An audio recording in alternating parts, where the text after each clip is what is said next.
You know how I normally say I expect a video to be kind of short and then it's not short? This is going to be long, and the longest one is probably going to be sandwich driving, but yeah, basically, this is a brief history on the sliding and driving, not just the ILs, but just like the progression, the evolution of these levels. Obviously, sometimes there isn't much to talk about, but in other instances, aka sandwich driving, there very much is a lot to talk about. So, again, it's not worth going, like, insanely in-depth for, but yeah, I don't know, I just thought this would be interesting. You could see this as like a half continuation of the Heavy Iron's Best Times thing. The reason why I never remade it is because I was waiting for all of the times to, like, be insanely optimized to the point where, like, you can't even see the next second being, like, realistically doable. However, Knucklehead was never brought to that point. The rest of the levels have been, but Knucklehead has not. So, you know, I just don't want, like, an incomplete, you know, video in that sense. I want it to be, like, I don't want the video to be outdated, like, movement-wise. If it's gonna be outdated, I want it to be outdated, like, strat-wise, you know what I mean? Although the original video is not a good video, and even then it is quite outdated, but yeah, I just wanted to say that. And even then, that was just looking at the ILs. We're also gonna, like, briefly look at just, well, I have Cole's record, and then I just have, like, I'm gonna show, like, obviously, I mean, I accidentally spoiled it here, but obviously, you know, going for, like, fence setup and all that stuff, like, I'm gonna show stuff like that. You can just see my nitro management in the level anyway, like, at the time, so it doesn't really matter. So, of course, we got Cole's run from Christmas, well, I don't know if he did it on Christmas, but he did it on, like, Christmas Eve or something. This run was done on a Wii in order to save time on the loading screens. Something tells me the Wii is not that fast, but anyway, he was probably just comparing it to PS2. But yeah, we can just, again, not, like, super inspecting it, but of course, as you know, there are 4 driving levels and 3 sliding levels, and, you know, like, movement's just gonna get improved over time. That was a, little bit of a bunk if I've ever seen one. I think he was looking to upgrade there, and then didn't, for some reason. That reminds me, though, yeah, people used to upgrade an SD-101. Just, like, out of habit, because, like, Cole did it. Literally, like, if Cole did it, like, you were probably doing it too, unless something was, like, too hard or whatever. But yeah, there are 3 sliding levels and 4 driving levels, and of course the driving levels have nitros. But right now, the nitro management is looking exactly how you would expect. He could have gone a little more right there, but yeah, you can just see, like, that kind of makes sense, but the thing is, right, if you have to go up a ramp, sometimes using a nitro is your best bet. So you can get more, but, like, you're hardly in the air here. I don't think it's faster to use that. I mean, I don't think we've ever really looked into it, but, you know, you might bonk into this, and you get, like, no height off of the ramp anyway, so it's, like, not that big of a deal. I just take, like, I go in the off-road, because you don't actually lose that much speed, but Cole kind of did it in a way where you're losing, like, effectively nothing, but then you can't cut the corner as well. I saw Latte do this recently, and I was wondering, like, it might actually be faster to do a slightly wider turn, but it does depend as well on the Wrecking Ball cycle, which in the time challenge, I think you'd be going this way, traditionally, so I'm just not sure. But yeah, I wanted to bring that up. Of course, as we know, the right side is faster, so sandwich driving, in terms of, like, the nitro route is looking very similar. You know, nothing too crazy or anything, you know, it's just sandwich driving. And for a long time, that's just how it was, you know, it's just sandwich driving. Yeah, a nitro there, that's actually pretty standard. If you go this way, like, we do believe it. I don't know if we ever proved it, but we do believe it to be... Again, you want to use as much of the nitro as you possibly can, and then when you just have, like, a little bit of it left, like, that's when you go off the ramp. And you need to take this ramp. And that was actually a really good nitro usage. That was, like, really good. So, yeah, that was pretty optimal. Ooh, you don't want a nitro there. Because you do a harsh turn afterwards, like, yeah, you don't want a nitro there. So you do want a nitro through the other water fountain at the end, because it's just, like, a straight line, but there, because the turn is so harsh, you don't want to do that. Yeah, Cole has 1 nitro left. I don't know if he's gonna use it on the... Okay, yeah. he couldn't even go... Right side saves half a second, but he wasn't even on cycle for it, and we didn't know that at the time. They didn't know that at the time. But yeah, this is, like, other than that arguably questionable nitro... Well, okay, the arguably questionable nitro, shortly after the park, and the absolutely questionable one on like, that water fountain... It's just looking very standard. Like, it's almost what you would do in 2025. And then here, probably not gonna, like, super, you know... But this was the world record. I have the world record for every sliding and driving IL. That was the most recent world record. Or, like, was the current world record. When I made the Heavy Irons Best Times video. Because I made it in, like, January or February 2021. I think it was January, like, I'm not, like, 100% positive, but yeah, like, again, this is just exactly what you would expect. No nitro here, that, again, is just, like... And then, yeah, using a nitro here... Oh yeah, when I said earlier about cutting the corner here, you want to preserve a nitro normally for bulldozer, not for bulldozer, for fast sandwich out of bounds, but if you're not doing that, then yeah, you want a nitro through the off-road there, because, again, that just lets you take cut the corner faster. But again, it's just looking like pretty standard. I will like to see if he uses a nitro here. He doesn't. Oh, that was a poor nitro usage. At this point, we didn't know about, like, maximizing the nitros. He could have nitroed a little later there. This was done by Kyoku, by the way. I forgot to mention that, and I'll show the date in a bit. So I don't think right side was known to... Oh, okay, Kyoku, okay. You couldn't nitro there. I forget how... I think nitroing just saves, like, a small handful of frames, here. But he didn't do that because that is, like, unbelievably risky if the bulldozer is going through the right side. But yeah, he just went for it, like... Yeah, so that was good. Could have nitroed yeah, I wanted to nitro a little later there. And you wanted to, like... Because you were so close to the end of the bridge there, you want to wait until you land on the ground and then use the nitro. Like, if you do that, you'll, like, use up, like, literally, like, barely 100% of the nitro, like, just before passing the finish line. It, like, works out perfectly. But yeah, very high 226, but for the time, that was really good. On Xbox, no one's ever gotten faster than a 230. So, as you surely know, you know, every version has different driving speeds. So... NTSC GameCube is the fastest, and then, like, NTSC OG, I think, and then, like, PAL GameCube, and it just kind of goes on like that. But, like, those three are the only notable... I mean, those two are the only notable ones, really. I mean, PAL Xbox is maybe notable. Okay, yeah, so let's say, like, NTSC GameCube, PAL GameCube, and... Oh, and NTSC OG, and maybe PAL OG, maybe. Yeah, so this is done by Kyoku on March 4th, 2020. And then, I just found, like, the latest... I don't know, I didn't look too hard, but... This is when sandwich driving transformed for... And it was found for IL stuff first, but... Actually, well, my nitro out at the very beginning is literally just exactly what you would expect. Of course, at this point, our movement has gotten better and everything, but... Yeah. Also, dude, it literally looks like slow-mo. What the fuck? Dude, it unironically looks like 60% speed. Jesus Christ. Like, that's just what happens when you're used to speed up, I guess, because I use a lot of speed up in these videos. But yeah, August 19th, 2021. So pretty late into 2021. So you can see, though. So, grabbing a trigger, turning around. And then I turn around again. Bonk. On the dirt pile, and receive some, well, get knocked back on top of the fence. Then you go to reverse on the fence. It's basically just, like, a rectangle, like, so you just gotta, like, balance yourself on the rec, because, like, you know, like, you can't just have, like, half the fucking sandwich weighing off it, so you gotta, like, balance it with the wheels. And then there's a bunch of invisible walls, and you can nitro back in.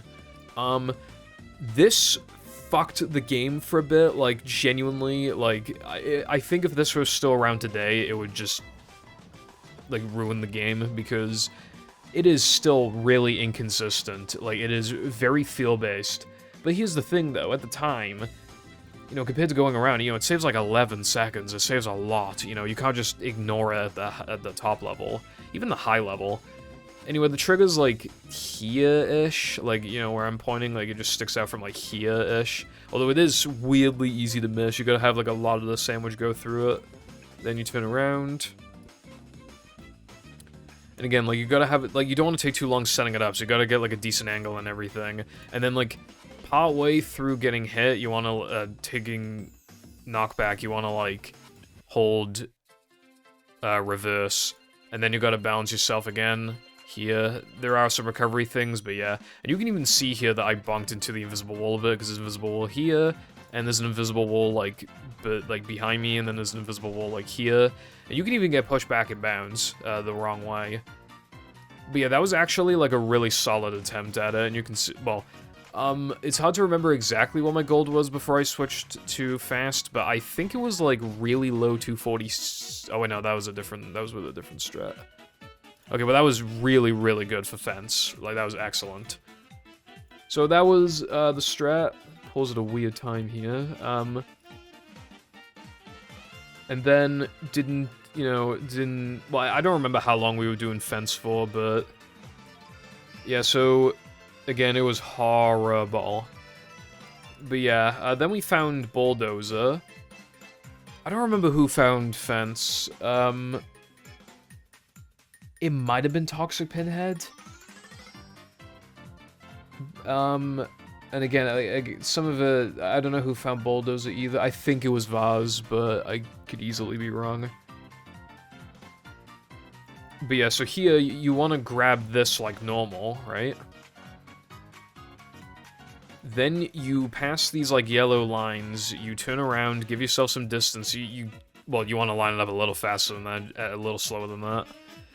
But yeah, you run into the dirt pile on the right side, obviously not too far right.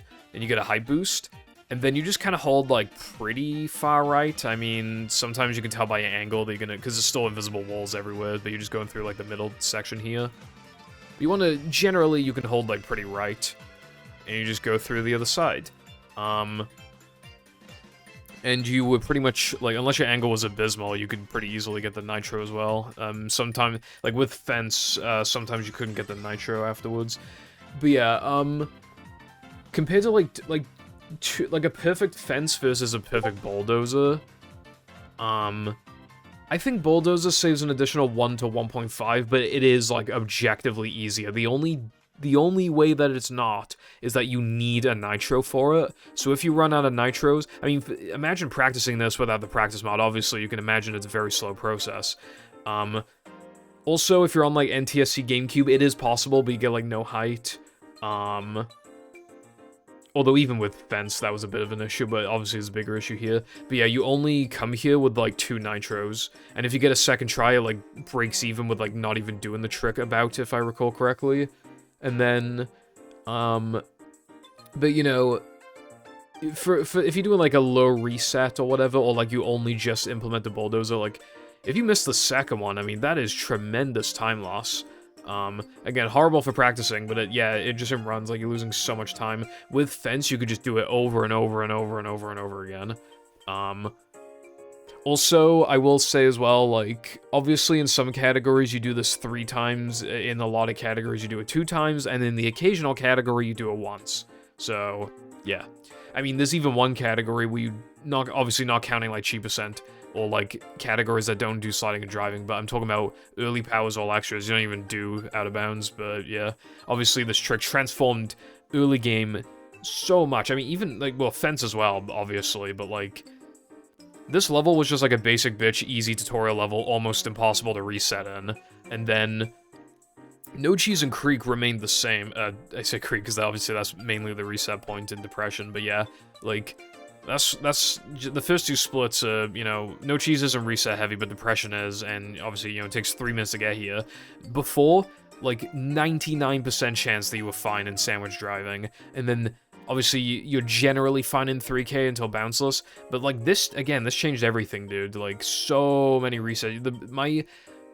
I know, like, you can upload your splits to websites, and it'll tell you, like, your reset percentages and stuff, like, I bet you sandwich driving went from, like, at most, like, 2% to, like... Fucking, I mean, for fence as well, dude. I don't even know. And then bulldozer, like 25 or more. Like, yeah. And we're still not done, by the way.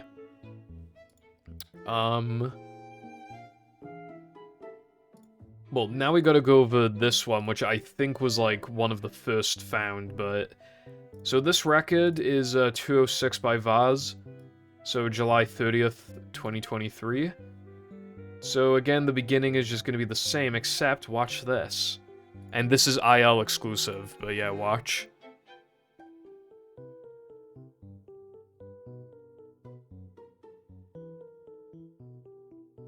Actually fucking nuts. This saves like 5 seconds or something, by the way, like 4 or 5 seconds. As far as we are aware, it is physically impossible on NTSCOG.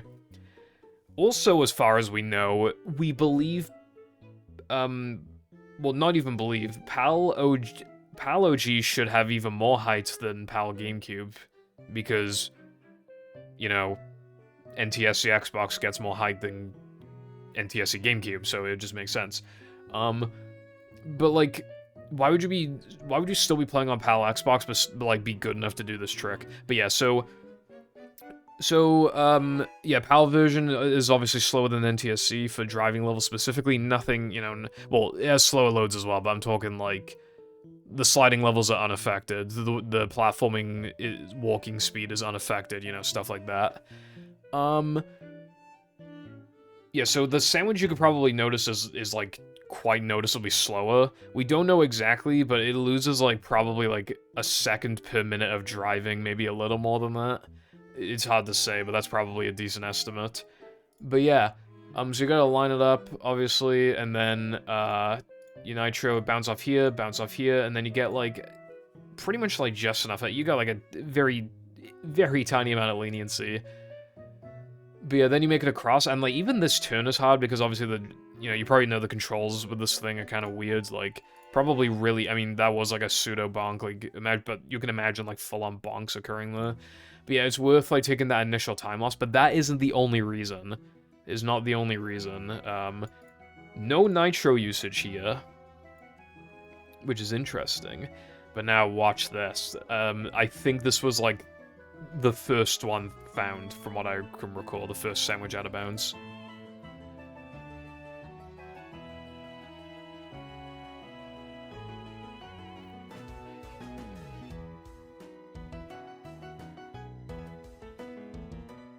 That is actually... Okay, well, he bonked, but yeah, that was actually nuts, right?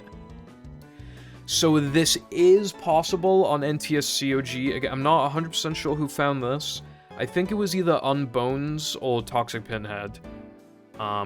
This was done... Yeah, oh yeah, I already said July 30th.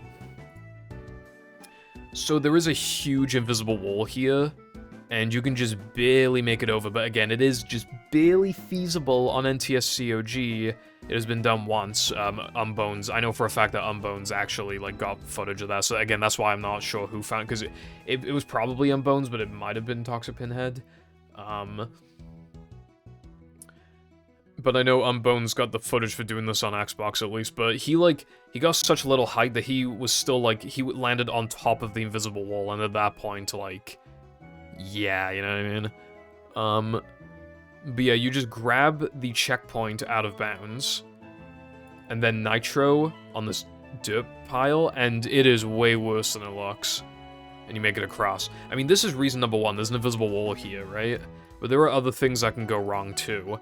Well, you could easily miss the trick, because you need to scoot your ass against the wall. If you don't do that, like, if you need to scrape it against the wall, and if you're not doing that, you're gonna miss the checkpoint trigger. I probably should have mentioned this earlier, but... if you miss even one... The checkpoint triggers all throughout, like, every driving level. And if you miss even one of them, or get them in the wrong order, I think... Actually, no, I don't think that matters, because it just won't get detected, probably. I don't know, but if you miss one, then the trigger at the finish line will not spawn. This game has a better checkpoint system than fucking Mario Kart Wii. And even like double dash and 64 and stuff is just like bruh. And it's like, bro, just let us have our fun. Like, nobody was gonna find this shit casually, bro. Because otherwise we could literally just nitro on the... Well, actually, we can do other stuff, actually. There's other crazy shit we could do. But yeah, it's not relevant to this video, unfortunately, so there's no point showing it. But yeah, if you go too far left here, you get just stuck on invisible collision, and you have to, like, hold really far right for, like, 2 or 3 seconds, and then hold left. And then, this... Because of the way it's angled, it tends to push you to the right, and you can, even if you're holding left, you can easily get pushed back and bounce on the wrong side. And of course, you have invisible wall here, invisible wall there, yeah. It's fucking, and you could just have a bad angle here, you could just not get enough height. Yeah, it is horrible. But yeah, that's obviously saves quite a bit. I don't know exactly how much it saves with a bulldozer, but it's probably like 3 seconds or something. Because still, you know, the navigation out of bounds is still pretty, you know, and the dirt pile, like the nitro on, is pretty inconvenient. I would love for this to be viable in runs, but it literally just, again, as far as we're aware, is impossible. And even if we could find a setup to make it possible, like, how possible are we talking, and how slow is it to set up?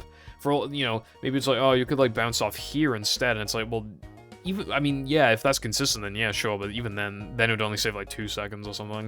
You know, keep in mind as well, like, you skip a nitro...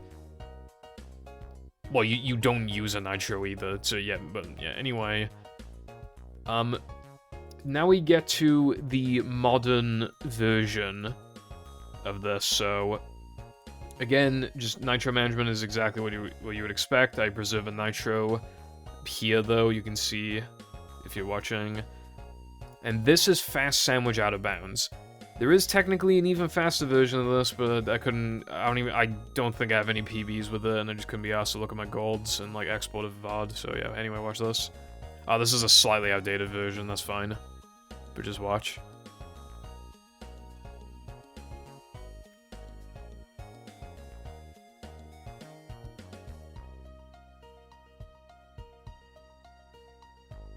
That was pretty clean execution as well.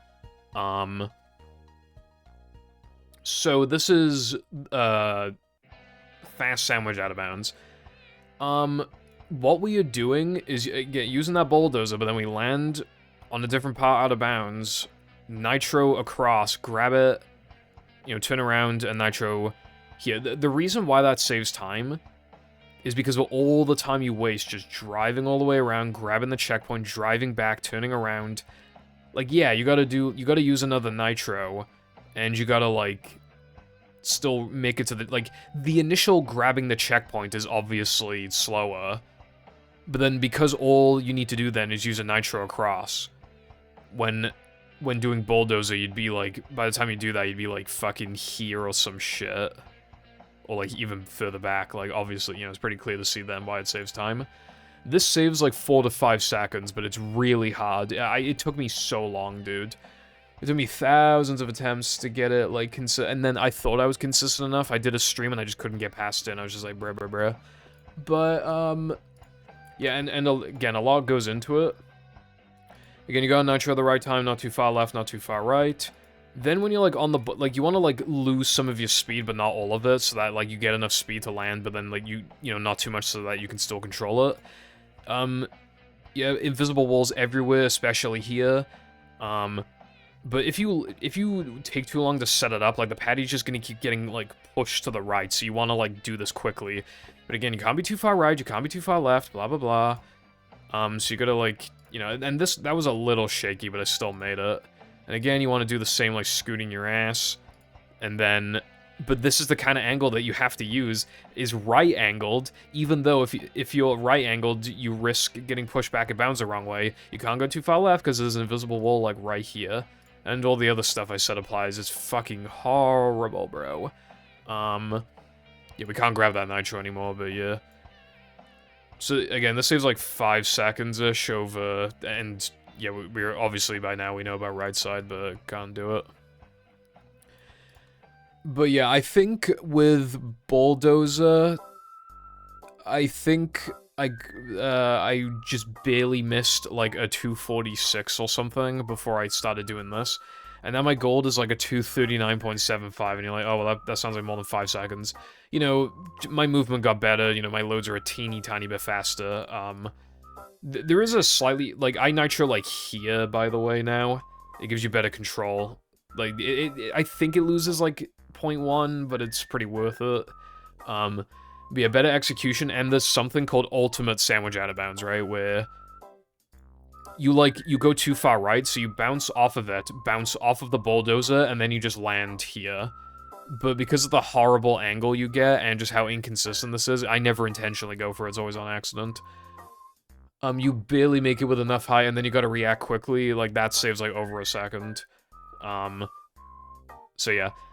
And the reason why I bring this up before showing you the current world record, set on August 17th, 2024 by VARs, is because, well, this is just, like, at first it's better at execution, obviously, as you would expect. But here's the thing. That other dirt pile thing isn't done anymore. Because dude, I keep fucking Ultimate made this just barely fast enough to warrant doing it. Well, I don't know about barely, but probably. Like, it saves like a second or something. And you can just see how, like, incredibly aggressive this setup is. And I'm actually the one who found sandwich out of bounds. Like, I couldn't fast sandwich out of bounds. I couldn't fall asleep. So I was just thinking of strats in my head and how they would work, and I thought of it saving a lot more than it actually ended up saving, but I thought of fast in my head, and I was like, god damn it, now I have to try when I wake up. I got, like, fucking 4 hours of sleep that night, dude, but yeah, I found fast. And I actually also found ultimate, because I'm the only one who, well, Latte now also goes for fast, but yeah. Like, I was the only one going for it for the longest time, so yeah. You can see how his setup is more aggressive than mine. I mean, that was just, like, absurd. You didn't even get a bounce off the fucking bulldozer, just straight up, like, you know. And then, using this, because you made it so quickly that you can use the speed from that same nitro to just make it, like, that is insane. And again, like, well, he's already making the turn sooner. Barely touching it. Like, reversing is generally not ideal, but if you could do it this fucking fast as it is, and obviously I go forward a bit, which means I'm not getting a fully optimal nitro usage, but he just goes for it immediately. This is on PAL GameCube. I don't know if I specified that, but yeah, ever since I started doing Park Out of Bounds, I've been using PAL GameCube. But yeah, like, this is just fucking absurd, obviously. Like, okay, if we could find a way to, like, not need these checkpoints, or maybe some sort of checkpoint storage so we can, like, skip one or whatever, then yeah, there's, like, a lot of stuff we can do. But again, just being realistic. Let's see if he got right side. Okay, yeah, just had to do it, yeah, okay. So don't know if 204 is possible, but it doesn't seem like it, considering almost no mistakes were made, and that was still a high 205, so that's probably where it's gonna remain for a very long time. And yeah, we're finally done with the history of sandwich driving, but luckily that's the longest one. With stuff like Gesk, there isn't a lot to say. But yeah, now we go to the first sliding level, Rubber Dub, so obviously you have a lot more control over the tub. But yeah. Oh, and also, well, I was going to talk about brief history of sandwich. Oh, I should have done, like, extras and stuff. Extra strats? I mean, there aren't that many, I don't think. Yeah, fuck it, I'll be right back. I have returned. Not gonna go into a ton of detail about this, but I still thought it'd be interesting, so...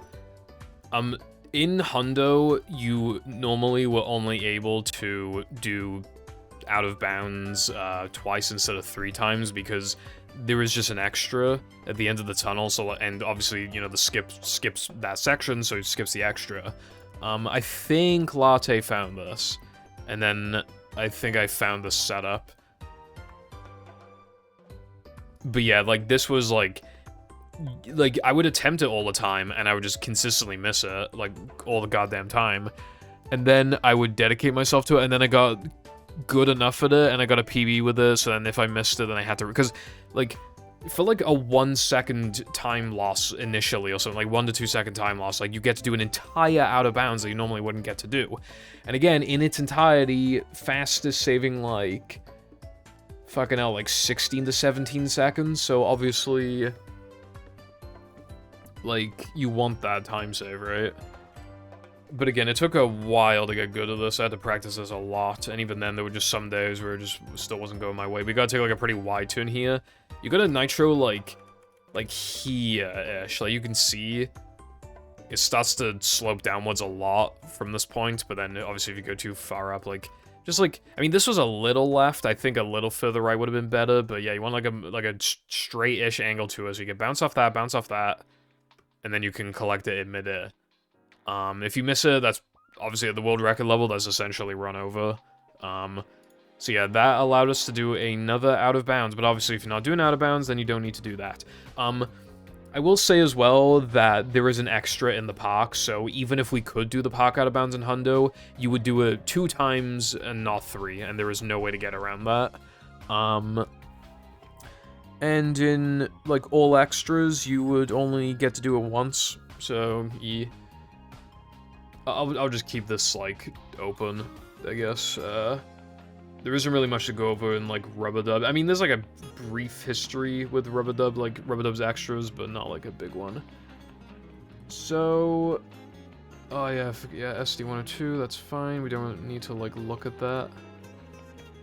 Alright, so we got Rubber Dub, 31 minutes in, but it will just, like, it won't get faster and faster and faster literally every single time, but yeah. So back then, they weren't doing that much corner cutting. It took until, like, 2020 until we started, like, properly corner cut. I don't know why. Maybe we thought the jumping lost frames or something, so we were just like, oh, we can't cut the corners, bruv, or we just didn't truly comprehend how much time it could save. So, Rubber Dub has more of, like, a routing history, and then it has, like, a huge goddamn skip. So, at this point, in 2014, in any percent, which is now no major glitches, you would do 4 Rubber Dub tokens. What they would do is they would, you know, because you need to hit the targets to set up the ring challenge, or else you just soft lock yourself. So you were doing, like, an incredibly casual Rubber Dub, upgrading there, but yeah.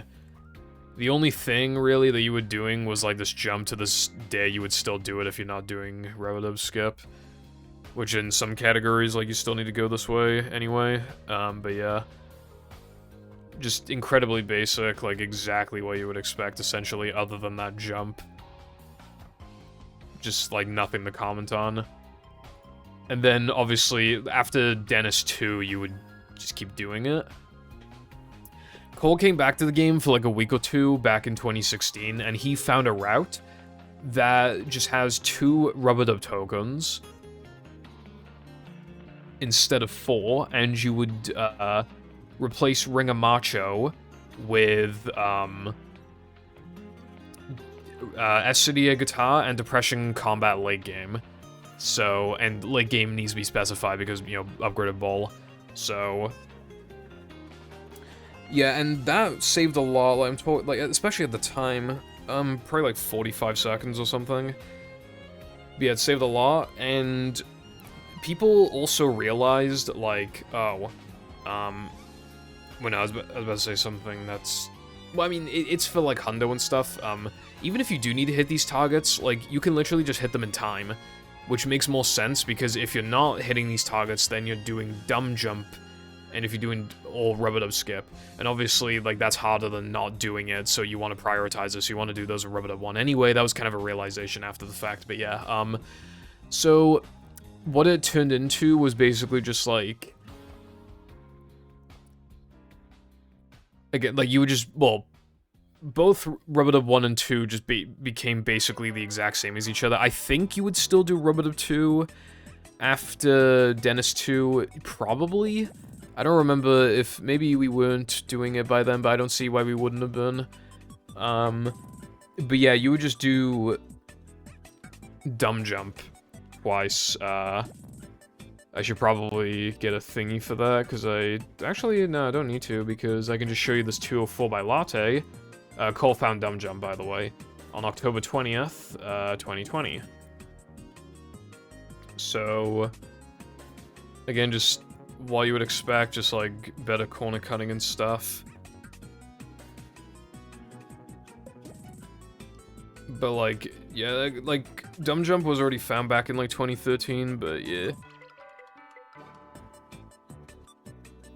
So, this is abusing coyote frames. You can't go too high, too far up, or too down low, but there is some leniency with it. In this game, you have 30 coyote frames of leniency, like, when you get off a ledge, so just abusing the hell out of that and good jump spacing, and you can just make it across. Which has some, like, side effects of, like, a couple things not loading in properly, but that's not, like, notable, really. And you're gonna see the same jump here. However, when you, with slides, if you press A at the exact frame that you, like, touch the slide, it resets your state and it kills all of your speeds, which here is really good, because then you can just instantly turn around and save a bunch of time. There are foggish here, but they're invisible and you can't kill them, so it's a little risky to do, like, a corner cut or, like, hugging the wall, rather. But yeah, and then the ending is just, like, again, exactly what you would expect. Yeah. So that was, like, a high 204, so at the time there wasn't really much hope in, like, you know, improving that. So the only other notable thing that got found, which I think this got found in, like, oh no, that's the wrong one. I think this got found in, like, 2018-ish, maybe 2019. Oh yeah, I need to go all the way over here. So this is a good thing that I brought up my Hundo run. Because here's bridge jump, and you either want to do this if you're not doing dumb jump, or if you are playing Hundo or old Togons. So you just abuse coyote frames, like the flower with the visual cue. And then you do the same thing with the bridge. It is easier than dumb jump, but it is a horrible trick to practice. Not only is it further in, but if you respawn at a very terrible point, that doesn't give you enough speed, so you would need to do a couple one-frame jumps backwards to then get enough speed to build it. And, you know, you don't need to do this. I think it just saves like 20 seconds or something, but yeah, like, you want to do it. It's easier than dumb jump, it's just you're not really going to practice it. There is a practice mod for it, but yeah. And you can do another one-frame turnaround, but as you saw me at least, like, attempt to do. So yeah, again, just pretty basic. I guess I'll go over the extras now, just because, like, rub-it-up skip is pretty independent from it. So the extras, there's a tiny bit of history with them, but, like, not really. We've known for a long time that you can just jump down to the extra here. We did used to go the really long way, like, way back in the day. Even I remember doing that, like, in one of my runs, but yeah. But here is, like, the other one. You would normally just drop off here and die, but then I think Latte definitely found this. Abusing coyote frames, but, like, it's, like, harder than it looks. It's, like, you need to, like, get off at the right time with the right angle and everything, you know, again, not too far left, not too far right, and you gotta abuse coyote frames and jump spacing pretty well. And you drown. And if I were a little further away, I would have began drowning, and then it would have just fell and just had, like, maximum time loss. It would have just been AIDS. But yeah, here, preferably a one-frame turnaround, but yeah. There is a strat you can do where you just kind of, like, fall off, and then on the edge here, you jump at the right time, and the extra will magnetize to you when you, like... But that's, like, pretty goddamn risky. I've seen a couple people do it. I think Cornbread found it, but yeah, it's, it looks like it could maybe be made consistent, but I don't know, it seems pretty AIDS. And then finally, like... Well, we were doing some stuff, like, we would... doing rub-it-up too early in Hundo, and you would do, like, target shenanigans early, so that... You would, like... jump down. Yeah, I think you would, like, die, respawn, like, take the shortcut, because it spawned the extra. But here, eventually in 2023, I want to say, we realized, or it might have been 2024, but I think it was, pretty sure it was 2020, yeah, no, it was definitely 2023. Magnetic pickup, it is the third to last extra, and it makes collectibles magnetized to you. And, you know, just like for driving levels, like, we only use it for Weenie. And we only use it for 3, I mean, we can only use it for 3 extras, but yeah, we just use it for the 3 extras to save the most time.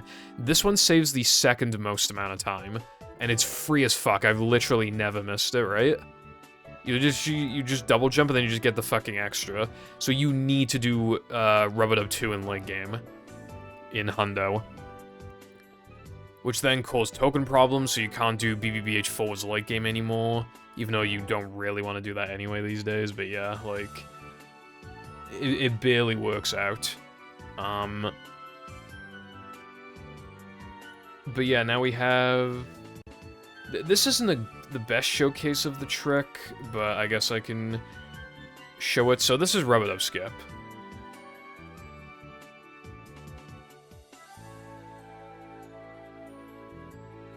Yeah, so... Again, this has been theorized since, like, 2013 or some shit, you know, try to fight, like, people would try it for, like, an hour or something every like, year or something, and then it just, obviously, we would just come up short. I remember a Cole stream where he tried to get it. Could you imagine, like, Rub-a-Dub skip being found back then? I don't think we would have been good enough to do it. I think everybody would have stopped playing the fucking game. But yeah, it was a good coincidence that I happened to come back to the game, like, I think it was, like, exactly a month, or maybe, like, minus a day or something, but it was, like, about a month after I came back to the game after, like, an 8-month break. So, yeah, it's pretty crazy. It was, like, 8 or 9-month break.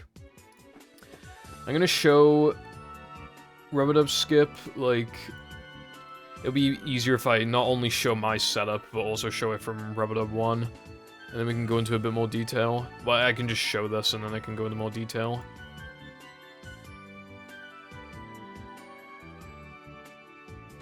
Because obviously, like, this camera angle, I feel like it's just easier to understand what's going on.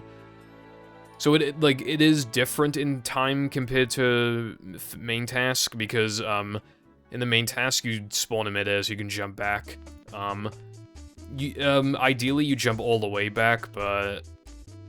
Yeah, I do a faster version of this, that saves, like, 2 seconds or something. So, this is where I aim for, and then you want to adjust the camera a bit, and you hold left until you reach about here, right? Then you just hold forward. And then when you get to roughly here, again, like, you can just see, like, a little gap there. When you get to there, about, you still want to hold, like, forward, you still want to hold up, but you also hold the A button, and then partway through the jump, like, maybe at the peak of the jump, like, I don't really look at it, I just base it off feel these days, but, yeah, partway through the jump, then you want to start holding, like, left to down left, like, just either one of the two, and then just after passing this railing, you want to jump.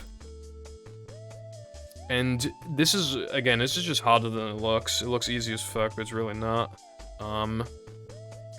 First of all, most people do this with D-pad, but I use stick because D-pad, like, tilts the tub, and then you have even less speed to work with, which I really don't think is ideal. But I'm using stick. And again, there's, like, a bunch of steps to this. The reason why you need to do all this is because if you jump from, like, here, there's, like, some invisible force that pushes you to the right and makes it so you can't make it. Also, another thing as well, if you touch the bridge on the exact right frame, I was a bit too early, like, yeah, I was like 2 frames too early. You get, like, a boost, and it'll make the trick more lenient and it's faster, but I never intentionally go for it, because obviously, then it's possible to go too late. If I do it early, then it's almost impossible for me to do it too late. And there's a fair bit of leniency before you go too early. But yeah, just, like, pretty much, like, from here onwards, you can just jump again. Yeah, just, like, a lot that goes into it. Like, I've done it, like, several thousands of times. Because you gotta remember as well, in, like, most categories, you do it twice. So it is, like, really important to get it consistent. You know, like, 2/3 of the time is, like, good enough when you're only doing it once and you don't do runs that often, but, like, dude, if you grind in the game and you do it twice, like, nah, bro. You can never do it more than twice. Well, in its current stage, you can't do it more than twice. Because a ring, like, you need to hit the targets, and obviously that's too slow in categories that aren't all tokens and hundo, so you only do 2 rubber-dubs. Now I will show, well, now I can go into a bit more detail about the way the latte did it. So in the time challenge, you don't spawn in mid-air, so you gotta, like, if you want to save, like, 6 to 7 seconds, you want to get a 1-frame jump. And then this is a ridiculously risky way of doing it, obviously, because it's an IL. When was this done? So this was found, like, I think either August 30th or August 31st. But yeah, this record was done in 2022, and this record was done on September 4th. So, obviously, just, yeah, building up, like, no goddamn speed, but the same kind of idea of, like, well, holding right in this case, because the camera's different, but it would be an up equivalent. And then jumping here, and then you have such little speed that you literally need to get this 1 frame here. You literally need to, because you have such little speed. And you could barely make it. I was gonna say here's a more friendly way of, you know, runner-friendly way of doing it, but even in this, I was doing it in a very risky way. Just not comparatively, so I was still doing the 1-frame jumps. Doing 2 here is way more ideal, because then you can jump up to the spot you actually normally want to get to, RTA. So you can see I did, I mean, you can still do 1, but 2 is, like, pretty good. And then, again, you start here, so it's only, like, barely harder than when I normally do it. Because I already, like, cut it anyway. But this is enough speed, even though you have slightly less, this is enough speed to not rely on the frame. There is another thing you can do, which is ideal in hundo and all tokens. So again, you can just intentionally die and lose, like, 6 seconds or whatever, but you can also, because then you spawn in mid-air, which then just makes it, like, a rubber-dub 1 equivalent. But you can, like, touch this at the end of the ring challenge, and it'll, like, complete the challenge, but it'll also, like, make you fall and die. So, like, after you collect a token and everything, Hans will grab you and replace you. That will just make the 1-frame jumps only, like, not doing them, only lose, like, 4 seconds about instead of, like, 6 or 7. So if you, like, because I don't think most people should be going for them anyway, so, you know, especially in a really long category like this. I just dedicated myself to it. I didn't know what was gonna happen in Weenie on Neptune, so I just, like, wanted the time save, because I just... And if I didn't go for it, I would've... You know, like, I would've gone a 3x, and I, you know, maybe I would've convinced myself that's not good enough, and I just would've kept, you know... But yeah, I think that's basically everything. Like, this is obviously, like, insane. I do have Rub-a-Dub 1 and Rub-a-Dub 2 golds that are so fast that I also needed the wood frame, but yeah, like... Yeah, just, like, especially in time, it's crazy, dude, because it's just, like, if I come back to the game, because my no-pause storage record got a 2, so it's literally just, like, there are time saves now, but obviously, ideally, to not lose a bunch of time, in a sub-1 minute split, you just fucking get, like, 2 1-frame jumps, and then do a pretty hard trick afterwards, and if you fuck it up enough, then you gotta get, like, another 1-frame jump. It's just, like, a lot goes into it, dude. It took so long for people to get good at this. Weenie, there isn't really much to say about Weenie. There's nothing to talk about with, like, the evolution of extras, but... Here's Kyoku's time from May 20th, 2018. This was one of the oldest records by the time I made the, what's it called? The Heavy Iron Best Times video. That was a really wide turn. But yeah, I guess he was avoiding the oil. But yeah, using nitro around the turn, that's pretty normal. That was, yeah, that nitro usage was not it. That nitro usage was also not it. With some driving stuff, like, we've made assumptions, but, because we need to, and even then, you know, GameCube could be different. He's, like, purposely slowing down. I could literally see him, like, slowing down around the turn. Driving through the oil that time, which makes the lap 1 thing questionable. Yeah, this is probably one of the least optimized, old sliding and driving IL world records. Like, nothing's like, you know, still an IL world record, so this would still be hard to match, but... Well, I've gotten, like, 248s and stuff, which, like, converted, because this is NTSC GameCube, it probably would be, like, 245-ish, and that's what this time is, but yeah. We have better nitro management and stuff now. This is just, like, a 3-lap thing, so every lap's gonna be nearly the exact same. I think you get it by now, but we're just gonna see if he, like, bonked or anything. Yeah, it just, like... pretty high 245 as well. So, and then this is the current world record, November 22nd, 2022, that's a lot of 2s. 243 by Vaz. Though, I thought this wasn't the IL world record, but I guess it is. So, immediately, we found out that driving through the oil is fastest. And it doesn't really matter if you use a nitro there, I mean, you can. And then, here's a thing that actually I found. Because, again, like, this is literally just using a nitro for as much as you possibly can until you go off the ramp. I found that if you do this, like, perfectly, it saves, like, 1/4 of a second. So, obviously, in an IL, that's saving 0.75, like, that's nuts, right? Nitroing here does save, like, a fucking frame, but it's not worth it, really, because, if you know, it's easier to lose control and, like, bonk, and also, it's weird, but it is possible to get, like, this kind of bounce that, like, throws you upwards and you lose loads of time, so it's just not really, like, worth it.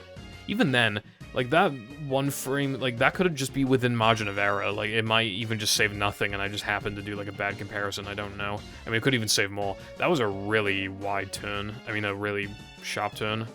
That was risky as fuck. I like it, though.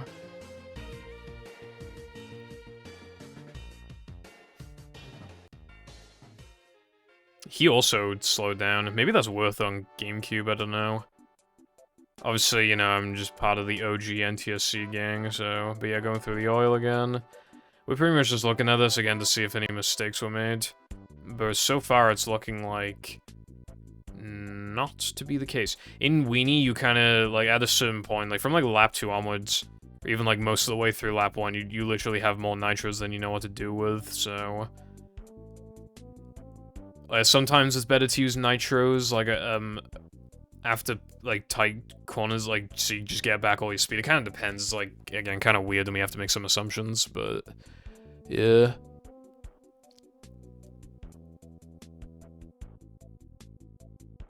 But, yeah, this is not looking bad at all. Like, it might be possible to improve this to 242, we'll see. I like how these are always, like, really high. Like, you can't see the decimals, but, like, yeah. 243. So there isn't really, again, much to say there. That was just, like, really good. The only thing, really, is that, I mean, this would only be for the first task. Well, okay, so... Oh yeah, I forgot to, there's a theorized ball storage effect, and there's no real reason why it shouldn't be possible. I'm not gonna go into how ball storage works, but it might be possible to skip an entire sliding and driving task. So in Rubber Dub, if we can skip Ring, then we could just do like, obviously we get the token for free, and then we could do, like, Macho, with Rubber Dub skip, and, you know, you could just do that for, like, a whole bunch of sliding and driving tokens, but yeah, anyway. So... this is only for the first Weenie task, because, like, it's just about getting the keys. This saves upwards of, like, 7 or 8 seconds if you do it, like, literally perfectly, but it is not RTA viable, really, so... instead of taking the left side, you go the right side. Because you need this nitro. Going this way is way slower, but, like, you need the nitro. And then you, obviously, again, watch the right side gameplay, and then you do this.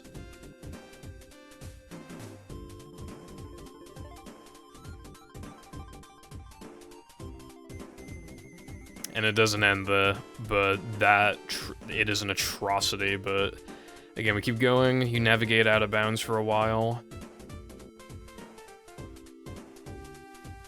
Just keep going, it takes fucking ages, which is why this saves so little. And then you do this. Look at this fucking shit. That wasn't even perfect. God, this is, yeah. Anyway, watch.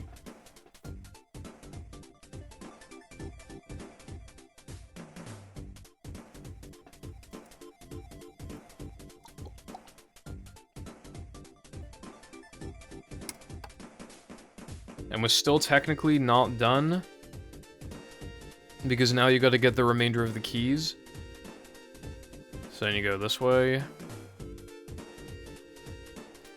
Grabbing this nitro is normally not fast, but we have no nitros here, so if you have no nitros, then using a nitro, then grabbing that one is fast. But yeah, you want to purposely, like, lower your health, get the final key, and then run into the TNT to die, because it is, like, a couple seconds faster than reloading.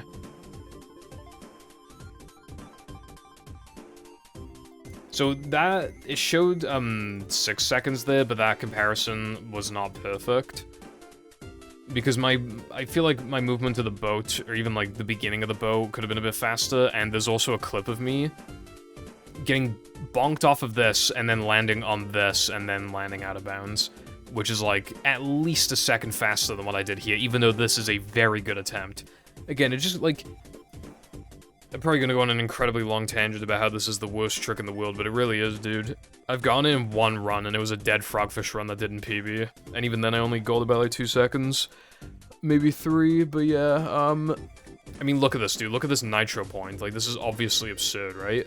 And then you need to go far right enough to grab this key, right? But then you still need to bounce off of this, which, by the way, you can easily get pushed back in bounds. There's, like, no fucking invisible wall here, so you go too far right, you get pushed back in bounds. So you need to go left enough, even though that's likely to just bonk you on the pole, or too far left out of bounds. And then, by the way, it is incredibly easy to get thrown by the rocks or the tire, and then you bonk into it, and then you just lose even more time. Like, getting stuck down here loses, like, a couple seconds, dude. And it's realistic to happen. And then, like, we're just not used to driving around here. This isn't really the issue. But, like, again, like, I really cannot do it justice on how bad this trick actually is, right? Like, when I tell you that this is, like, a very above-average trick, a very above-average attempt of the trick, when I already said it's, like, at least a second slower than what you could get, like, that should tell you everything, right? Like, it is normally, like, 2 seconds worse than that, like, consistently. And speaking of the word consistently, this trick ain't fucking it. I have done a few hundred attempts of it before, and my consistency with it is, like, the low to mid 10%. I'm talking 10 to 15 fucking %.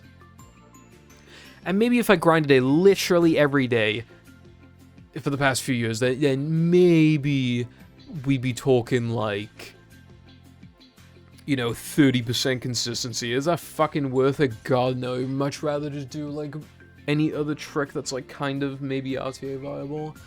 This clearly isn't worth it, dude, especially because this isn't even, like, that early in the run.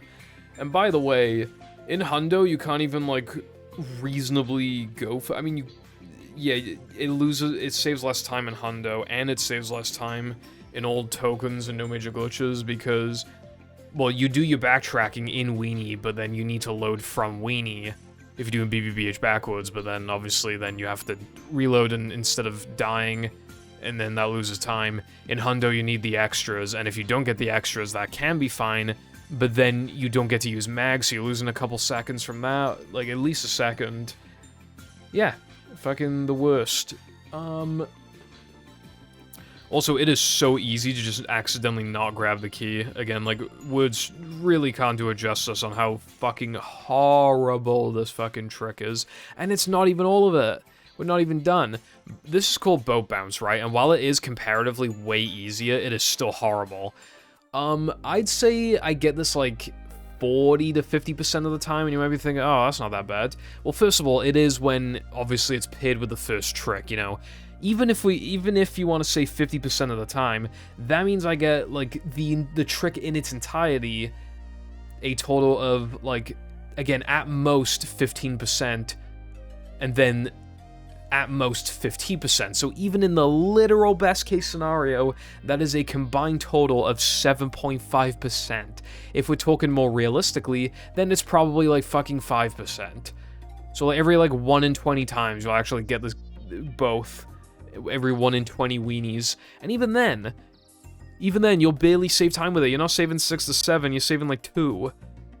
Because again, that first part of the trick, you'll easily lose in like 2, but there's this part as well, and this is really hard to get, like, actually fast, right? So, this is what you want, right? But it is so easy for this to not happen. It is so easy to just get thrown really far up, and you have to, like, awkwardly, like, turn around and drive into it, or, like, you just miss the key, and then you have to awkwardly reverse drive into it, blah, blah, blah. Like, again, this is a pretty much, like, other than the bonk afterwards, like, and even then, this is extremely cut. Like, this is, like, effectively best case scenario, and this is rare. So you're losing, very realistically, another, like, 2 seconds. So we're not talking 6 seconds of time save. We're talking, realistically, again, every, like, 1 in 20 to, like, maybe, like, 1 in 15 weenies. You're saving 2 seconds. Well, to get the trick at all, but then, like, actually saving, like, 5 to 7? Fucking hell, dude. Forget it. But again, even when you do get it, very likely 2 to 3 seconds. For, like, again, like, 1 in every, like, 15 weenies at best. Like, holy. I fucking wish so badly that this were actually, like, viable. Because it looks awesome. I'd be fine with it being really hard, as long as, like, it consistently saved 6 to 7, and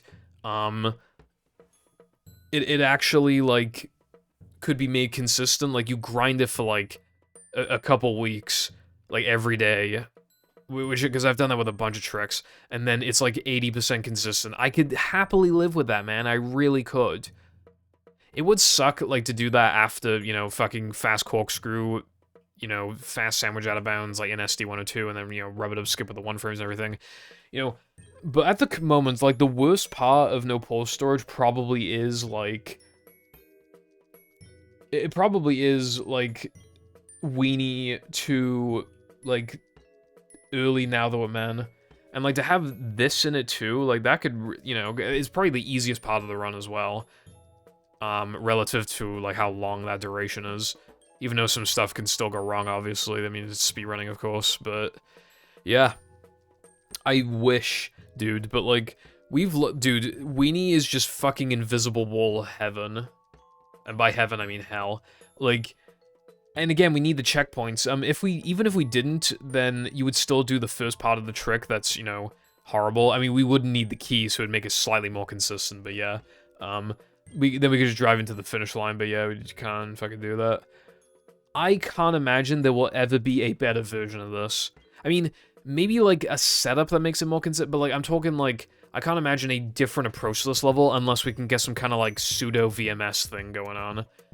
You know, like, SDJ in Battle, where they, like, store a Sponge Bowl hype thing, and then, you know, like, they exit Sponge Bowl, and then they get, like, loads of height, like... But then the paddy wagon can't jump, so it's like, how could we do that? Maybe with a nitro, or bonking off a wall, fucking something. Some weird, like, glitch that, like, extends, like... Because the only reason we need to do all this is for the 1 Weenie key. That is literally all we need to do it for. We can get everything else in lap 1, but that's not worth it if you have to go around twice anyway. So if we could just get that 1 key, like, early with some kind of insane bonk or something,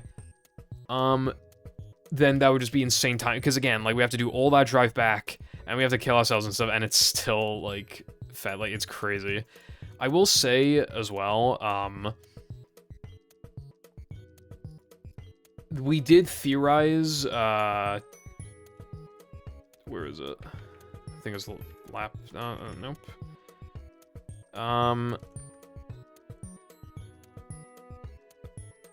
well, this isn't a good angle, but, like, we theorized, like, you know the path with the final key, like, we theorized, like, nitroing off here, like, bouncing off here, and then, like, landing.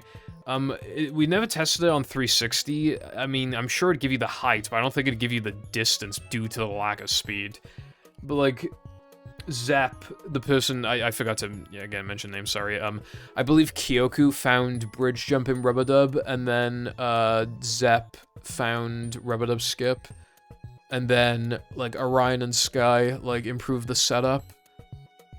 And Orion found, like, that ring death strat I was talking about. I don't remember who, I think it might have, I mean, Cole found the original out of bounds for Weenie. I think Jaxla found the boat bounce. And then there was a community effort to, like, make it save time, but it lost, like, 13 seconds, so it didn't save time. And then, I don't know if, like, I don't know if I thought to do it like this. I genuinely can't remember. Maybe I did, because, like, I don't know. I mean, I timed it at least, but I don't. Oh, wait, it might say in the description.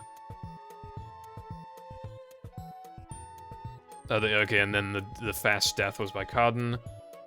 Okay, it doesn't say who found, like, this route. So I just don't know. Dude, if the trick would just boat bounce, it wouldn't even be that bad. It would still be kind of AIDS, but then we would probably be desperate enough to find a more consistent method of it. It's really discouraging to look into it, considering, like, obviously, even if we perfectly solved it, it is still not viable. Even if we got it 100% of the time, we still only get out of bounds, like, at most, like, 15% of the time. That's still not worth it, dude, for, like, 1 in, like, 7-ish. That's not worth it. Obviously, it would be for, like, bad runs, but, you know, or, like, dead runs, essentially, but, you know. And because this can't be done in time challenges either, like, again, there's just, like, that additional, like, lack of incentive. But yeah, Zep, we asked Zep to, like, look into, like, the Weenie thing on, like, PAL GameCube, and I don't really think they got particularly close, which is why maybe PAL OG could have, like, a semblance of a chance, but then at that point, you can't even, like, save Stata to, well, actually, I mean, we can use Zemu, but Zemu doesn't fuck with, like, PAL games very well. But yeah, maybe also, like, PAL 360, but again, I don't think you'd get the distance. There's been, like, a couple other, like, little things over the years, like, you can nitro on this wall and stuff, and then there was, like, some other, like, task thing, like, I think you ride the edge of this or something.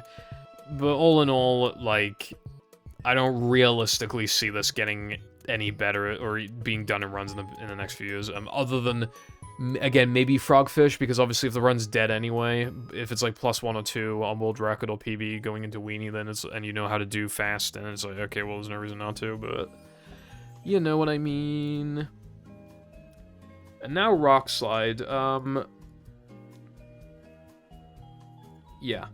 Alright, let's go to Rock Slide.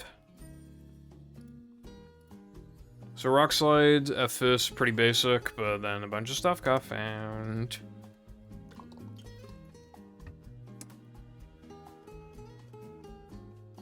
So, yeah, again, there isn't much to say. You can cut this corner. I think you're meant to damage boost off of this eel. I don't see how it's even possible to beat, the Rock Slide Macho challenge without getting damage boost by the eel. I feel like you're meant to know to do it, but I'm not 100% sure. Obviously, in Rock Slide, like, we use it to get a lot of manlies. That isn't really worth touching that much, like, talking about it, but yeah. Like, and then you don't even do that much grinding in Hundo for it because of, like, you know, the combat's getting more consistent, so you don't need that much health. But yeah, you can see a drop strat here. You literally, just after passing this light, you just hold right. It's free as fuck.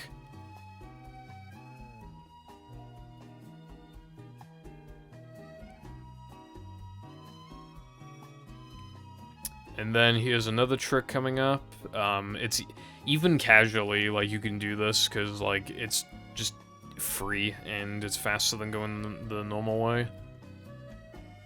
But yeah, just do a little cut there. That's bound to have been found by Cole, like, surely. And that drop strat was almost definitely found by Cole as well.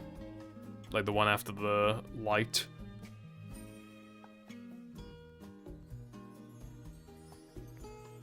I don't know why he avoided the TNT there. Like, sometimes Cole, like, literally, like, go out of his way, bleed lots of frames, if not seconds, to get, like, some boxes, but then, I don't know if that was on accident, like, not getting the TNT, like, the second time. But anyway, here's another strat.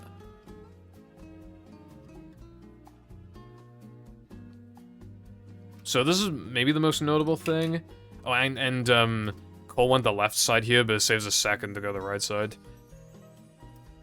But yeah, so what you do, it's just like some coyote frame stuff, and again, like, you know how I said, like, there's an invisible force in Rubber Dub that pushes you away? That kind of happens here. So the flower thing is your visual cue, so you just, like, let yourself slide off a bit while holding left, and then after a bit, you just, like, again, just, like, keep holding left and just, like, jump once. It's pretty lenient, you can go a bit earlier or after, it doesn't really matter. There is another way of doing this that was found after the fact. Well, there's like a way you can just do this like casually, but like with like a half cut that only loses like a second and a half over this flower jump, but yeah, which is probably just worth it until like the intermediate level, because like nobody's practicing this, but you're bound to miss it once eventually, and just for that time save, it's just kind of, you know. So then we get to Latte, July 28th, 2020. So I'm gonna have to immediately explain something, because that was just like, what the fuck? So as I already explained in Rubber Dub, like, this is a one-frame jump, but then, like, you use, like, some speed here to jump across. That is obviously, like, not how we do it in Rock Slide 1. So now we're gonna show you how to do it in Rock Slide 1. Like in Rubber Dub, in the first task, you spawn a midair, so you use that and, like, jump backwards. There is a... I used to miss it a lot more often, but I stopped relying on an audio cue because it was inconsistent because of how, like, the music loads. Sometimes it gets delayed, so using a visual cue is better. But, like, when the screen, like pretty much, like, essentially fully fades, maybe, like, barely before, but, like, you have some leniency, then you want to, like, do, like, 2 really well-timed, like, jumps backwards, you know, dynamic jumping and good jump spacing. And then you'll land here. This version of it saves, like, 9 seconds. And, obviously you can do it in Time and Macho, but you need to do one-frame jumps, which obviously makes it infinitely harder, and also... Because, like, you spawn in an awkward spot, so you gotta do, like, a jump backwards, and then do another jump, but then you need to, like, not go forward for, like, the last, like, half a second or something, or maybe even more. And then you jump on the very edge and get your third, like, one-frame jump. It's really fucking stupid. I hate it.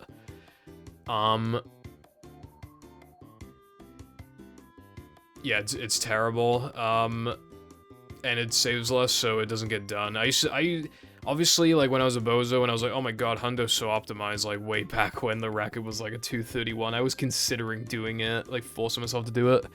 And then, I don't even know, like, at this point in the run, or I mean, like, even in Rock Slide 2, it's just, like, that's not far in enough to say that the run is, like, surely, then, like, even if you get it perfectly twice, you're saving, like, 6 seconds each, so it's, like, 12 seconds, or, like, maybe, like, 13.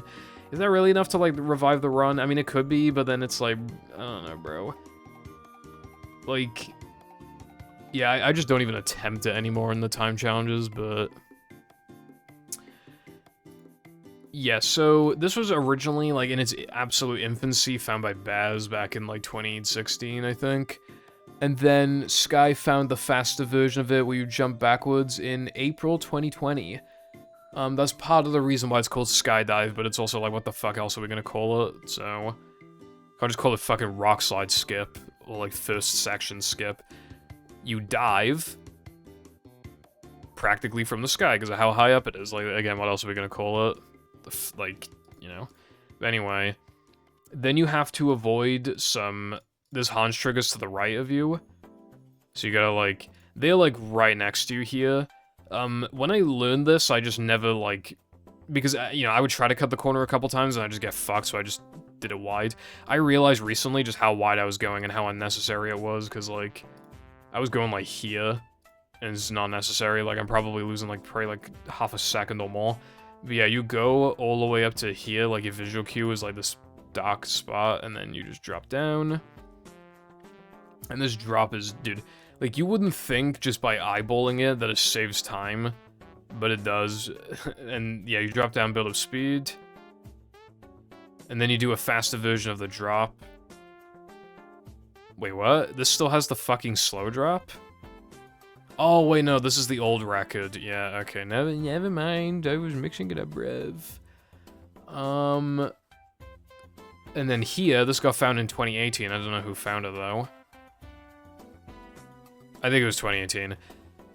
But yeah, if you press, like, you know, like, the wood frame and rubber dub skip I was talking about? Like, it's the same thing here. You get a boost and it saves, like, 3 to 4 seconds. We can buffer it, though. I think Latte did this on PAL GameCube, by the way, because, again, you don't go slower on PAL, but also, like, for sliding levels, but then it makes that jump a 50th of a second instead of a 60th. And then doing some damage boosting here, or rather, just, not damage boosting, really, but it's just so you don't have to, like, turn. It barely says anything. I do that for Rock Slide 2, when I'm positive I don't need any more manlies. Because I only need 9,000 for my route, for my manly route. And yeah, not getting hit by the TNT because it loses a small handful of frames to get hit by TNT, or just getting hit in general, like losing health, loses frames. But sometimes it's worth it if something's like directly in your path.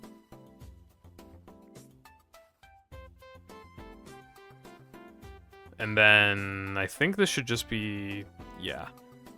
But you can see how early that jump was. Obviously, that was a lot more risky. And then Latte knows to go the right side, and yeah.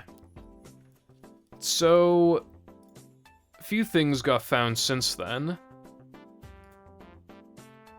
And this is the current, well, okay, so Latte did beat this by a second. So 307 is possible and has been achieved, but it has no audio, and we never really, like, we have an audio rule, and for ILs it would be a little hard to cheat. I mean, well, it'd be easy with save states, but I mean, like, how, because you can't splice.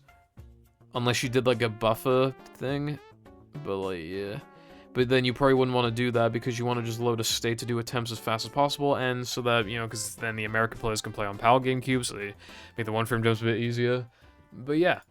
So this is just, like, an even, like, well, this is basically the same thing as what we saw before. Like, a teeny bit faster. Cutting it even a tiny bit tighter, it looks like. So yeah, we can't look at the 307, but just know the 307, well, I mean, I could have got it up, but it's not the official world record, so maybe we should be more lax on the IL rules, though, maybe. Like, Latte said he's not willing to get another 307, you know, I don't really blame him, but anyway. I don't know who found this faster drop strat, it was probably Latte, but I even forget how much it says, it's probably like a second or something. We did find, like, you could drop, like, a bit sooner than the lamp, but it doesn't really matter anymore. So here, like, a little after the flower, you want to hold right, then hold left for a little bit. I mean, that was obviously insanely risky, like, I go way more left than that, RTA. But there's a big fat Hans trigger to the right of you, but obviously Latte just fucking... But if you pussy out, then you lose a bit of speed at the end. If you go too far left, but like... And you'll land a bit further away from the TNT, but that was a really good drop. So yeah, that trick even gives you a bit of manlies, some manlies, even though it's not like a big deal. And this is gonna be the... I think that was an accident, but yeah, this is gonna be the exact same. Didn't damage himself. I don't know why he didn't, because, I mean, this has happened a few times with, like, oh, I did a thing, and then I started golding, but then, like, the thing doesn't turn out to save time, but, like, I started damage boosting off those spikes after not being able to gold in rock slide for ages, and then I was getting easy golds, dude, so I don't know, I feel like it could be faster. Oh, okay, well, that's... I think I tried this once, and that's a bit risky. I think if you're a bit too far back, you'll just, like, lose all your speed. I don't know. Maybe I should look into that. That looked like a pretty nice time save. Oh, maybe that's why he didn't do it then. Because he still I mean, he only has low health because he got hit by the... I mean, the TNT's in your path, though, isn't it?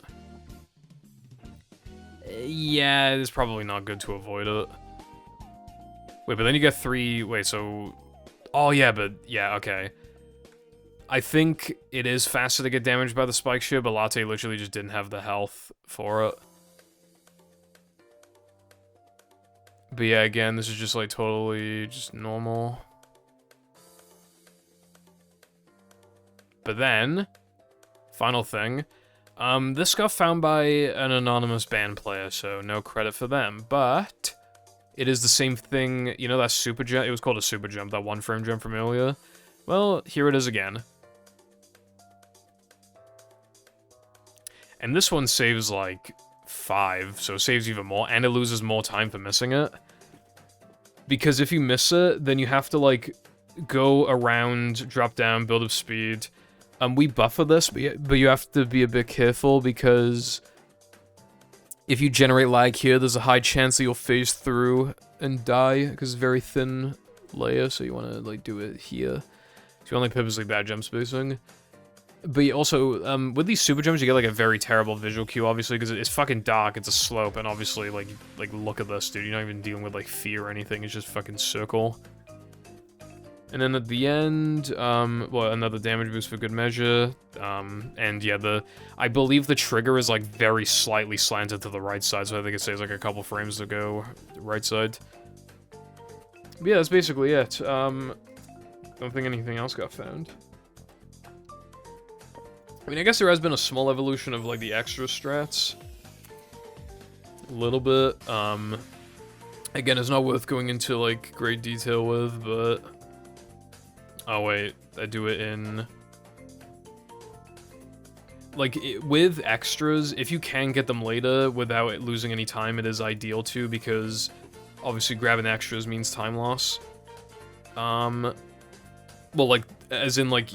It's slower than not grabbing them, which means that you'll enter certain segments like now the men later than you would otherwise want to, so, you know, we just treat this like we do in no pause storage. But yeah, here, if you go right, like, immediately, you can just cut this huge fucking gap.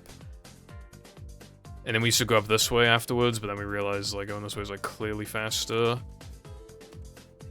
And then here, instead of doing the super jump, we used to jump down here and then, like, turn around and then grab the extra, but instead you can do this. Saves a few seconds. And obviously skipping the super jump. And then, here you skip the other super jump. I don't remember if there was a different strat for this originally. I mean, probably in, like, Cole's Hundo run, it probably is, whatever, but yeah, you can just jump here. And you can do a one-frame jump to turn around. You even get some TNT for your troubles, but yeah. So... yeah, that's Rock Slide. Sunday went through quite the transformation. Well, first we gotta go through Cole's Sunday.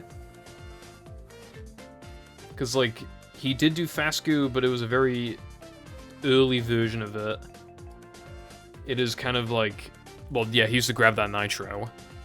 We didn't know that we were simply just passing Goob. We thought we were disabling him. And... yeah. But yeah, Cole grabbed that nitro. And then he uses 3 nitros here to get ahead of Goob. And at the time, we thought if he did it properly... and yeah, you want to just burn through all your nitros to get as far ahead of Goob as possible. Because again, we thought if we got far away from him, we would despawn him. So that is why you just want to just grab as much shit as you... use the nitros as soon as you possibly can. However, we still just can't do whatever we want. You still need to go the intended path for lap 1 and part of lap 2, or else Goob will fail you. So we thought we were doing some, like, really fucky disable of some kinds, and then it would just bug out by lap 2. Yeah, we know better now, but yeah. So again, just using the nitros, like, as soon as possible. I should have shown a 2018 Sunday, actually, because there is something notable in that regard, in terms of, like, nitro management. But yeah, in Sunday, you also have too many nitros to know what to do with, but yeah. Here, you have to take this path, even though it's slow as fuck. Skip that nitro, I don't agree with that. Because then you can cut that, yeah, no, I don't think that's faster. I mean, maybe it could be, but I don't think it is. But yeah, you're grabbing that. But now Cole has stopped just like... never mind, I was about to say stop spamming nitros. Well, but yeah, so now from lap 2 onwards, you can take the shortcut. And that's obviously initially saving you quite a bit of time, like 10 seconds or whatever, but... yeah, it goes even beyond that. But yeah, just waiting for the good stuff to happen. Keep in mind that he's going this path, by the way, I just want to point that out. Oh, and something else I forgot about. We thought this saved time. Spoilers, it doesn't fucking save time. This strat is easy, but if you, like, turn too soon, or, like, you approach it with, like, too far back or forward, like... Well, again, you start holding left too soon, you just won't get it, and you'll just lose time. Like, I've had records where I've missed this. This loses a second, even compared to the bad nitro management we used to have. That's embarrassing, dude. That's so embarrassing. Like, basically, like... Cole didn't really time anything. If it just looked fast, he would do it, so, yeah. But the fact that we didn't even time it until, like, 2020 or 2021, I think it was 2020, is just kind of embarrassing. But yeah, Fast Goob, it allows you to not take the waterfall on lap 3, the the water slide section, because it's not fast. It means you get to take this part, and, you know, that saves a few seconds, and you get to take the shortcut again on lap 3. There is a lot that's, like, going into this. So, I should have got the footage, from, like, 2018, but... For a long time... Like, even up until 2016, like, this remained effectively the same, right? They were even still grabbing this nitro from what I remember. Because, again, it was believed that if you did this properly, you disabled Goob. And if Goob caught up to you by the time you got here, you did not disable Goob, and you could not do Fast Goob. People used to lose runs to this, dude. Lose runs and shit, like, it was bad. And then we finally, it was Brett, Corporal Brett, I think he went by, Dr. Corporal Brett. He hasn't been around for a long time, but he just kind of, like, realized, like, oh no, like, it's not Goob disable, it's just the triggers get more loose from, like, lap 2 onwards. So all of this, like, all the stress was for nothing, dude. We even thought it was bugged on 360. Because I just remembered, Mannix just couldn't get Fast Goob to work when he was on PAL 360, but then he moved to PAL OG and he was getting it to work, so we thought, even though it was literally just, again, it would have worked anyway, just, you know, we weren't disabling Goob, we just thought we were, and also, you know, OG has faster driving speeds than 360, so obviously, you know, it'd make him more likely to be able to get ahead of Goob, but Goob has rubber banding anyway. But yeah, you also don't want to use your nitros, like, immediately, but yeah. So, then in 2018, what we started doing, because we didn't know the driving speeds were different, and, you know, like, we were still sometimes failing stuff, so we would, like, basically stockpile, like, because you can stockpile up to 10 nitros, and we would stockpile, like, as much as we could, until lap 2, and then you would just fucking use them like your life depended on it from that point onwards. Because it was like, oh, we need to get as far ahead of Goob on lap 2 specifically as possible. And what I mean by failing, by the way, when Goob gets to a trigger, you have 5 seconds to also touch the trigger. So Goob will get to the water slide on lap 3, and after 5 seconds, because we don't go on the water slide, well, the game will fail us. If we don't beat the level fast enough. So we need to get further ahead, and obviously with rubber banding and movement mistakes, and maybe even missing tricks, and, you know, playing on a slow version of the game and everything, like... Yeah, so, like, obviously then it makes it harder, so we would stockpile nitros, and, yeah, it's not, like, even very hard anymore, because we literally just realized, like, if you're just far ahead of him in the first place, like, on lap 1, then that just kind of fixes the problem anyway, doesn't it? Like... So, obviously, you know, we still can't do exactly what we want on lap 1 and 2, but you just use nitros where you would want to use nitros, like, optimally.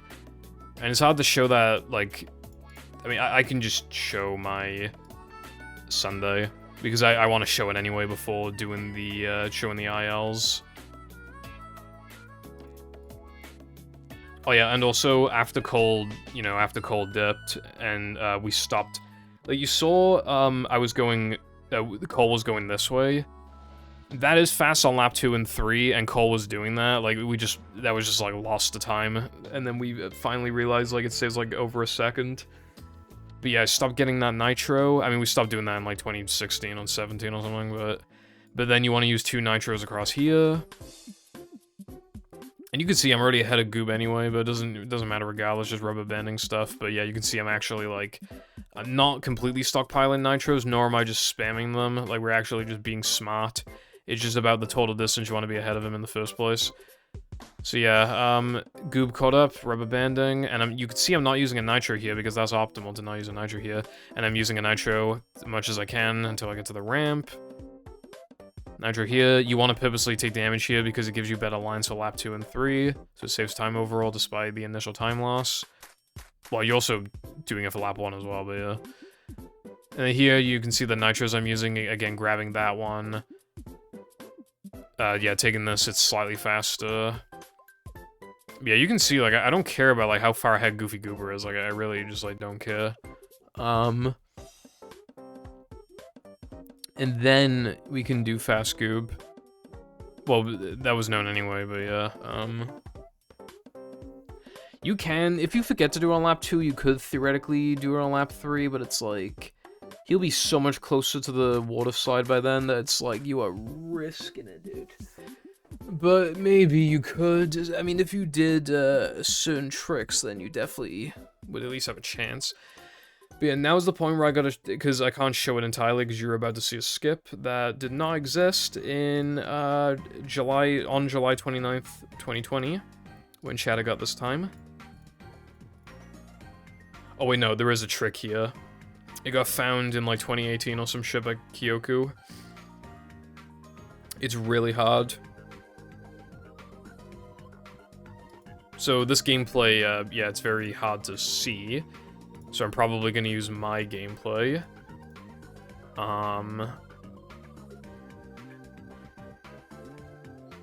Yeah, whatever, it doesn't really matter.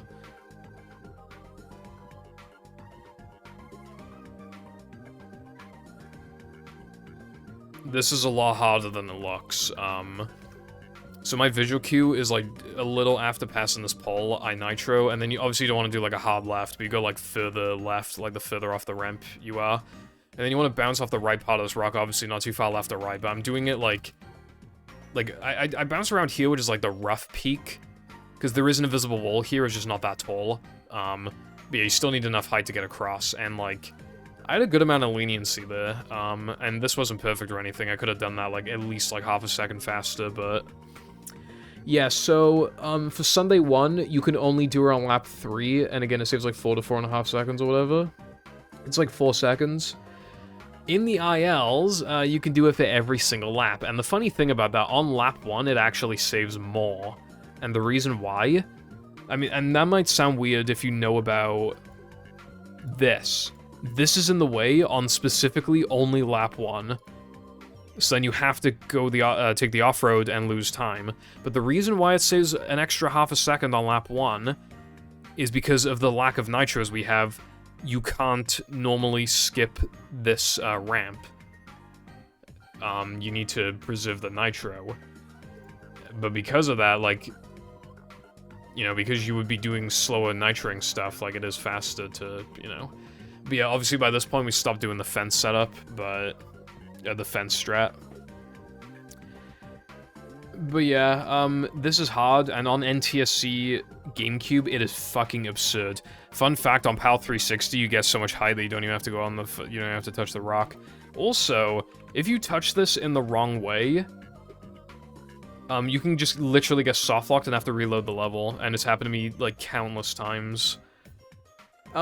So yeah, in Hundo and all tokens, you could be doing this a maximum of 7 fucking times. Doesn't that sound fucking lovely, bruv? Yeah, this is genuinely horrible. Incredibly feel-based. Like, just so much can go wrong, and even this attempt wasn't even, like, that good. Even, you're just happy to get it, honestly, but it could have even been a lot worse than that. But yeah, This wasn't being done in runs other than in 2018 when I was doing it on PAL 360. That practically doesn't count because of how comparatively easy it is. The only time this was really being done was, I mean, I also did it in a couple PAL Xbox, OG Xbox runs, because, again, we didn't know about driving speeds back then, so I didn't know, you know, and I hadn't run the game in so long that I thought, I just, like, I don't know, I just misremembered, like, I thought I was bouncing off the rock. I forgot what I was gonna say now. Yeah, I actually forgot what I was gonna say, but... Oh yeah. This got done in runs, like... I think Oofster was the first to do it, and then I think I began doing it, but then I stopped, because again, that was when I took my break.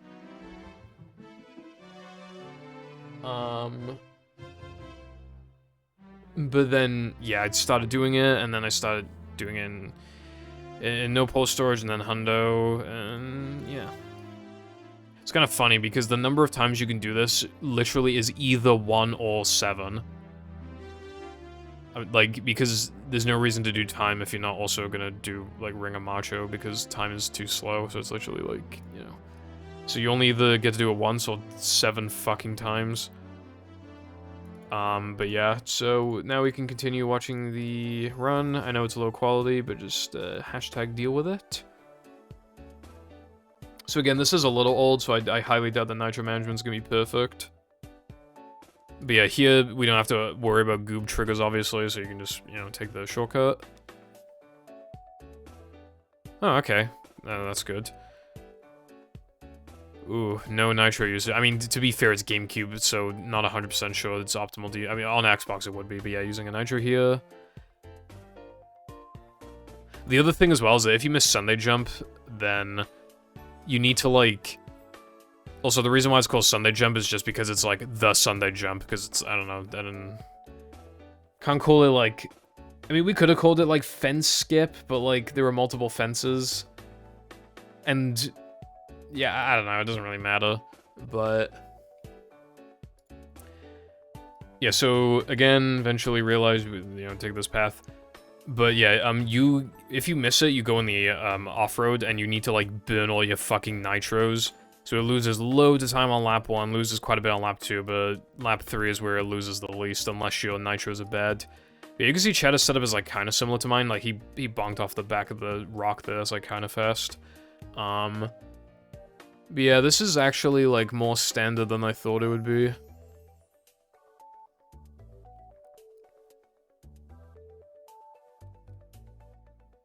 Okay, use a nitro there, that's, like, fine, but again, not using a nitro here. And you kind of have more nitros than you may even know what to do with, so it's like, what are you gonna do now?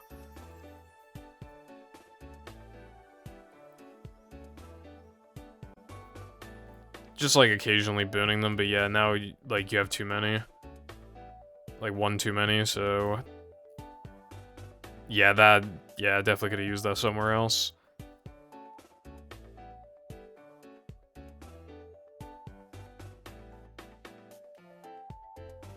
And could have used it there. Actually, yeah, because now that's a poor nitro usage.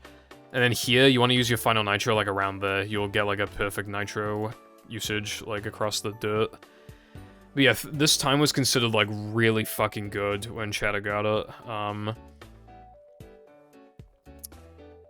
So now I'm gonna show my gameplay again, just because I feel like it's relevant. So Vaz found this, and it was originally the worst fucking thing of all time, and then I found the good setup. So here it is. In Sunday 1, you can only do her on laps 2 and 3, but obviously in the ILs, you can do it as much as you want. So here it is.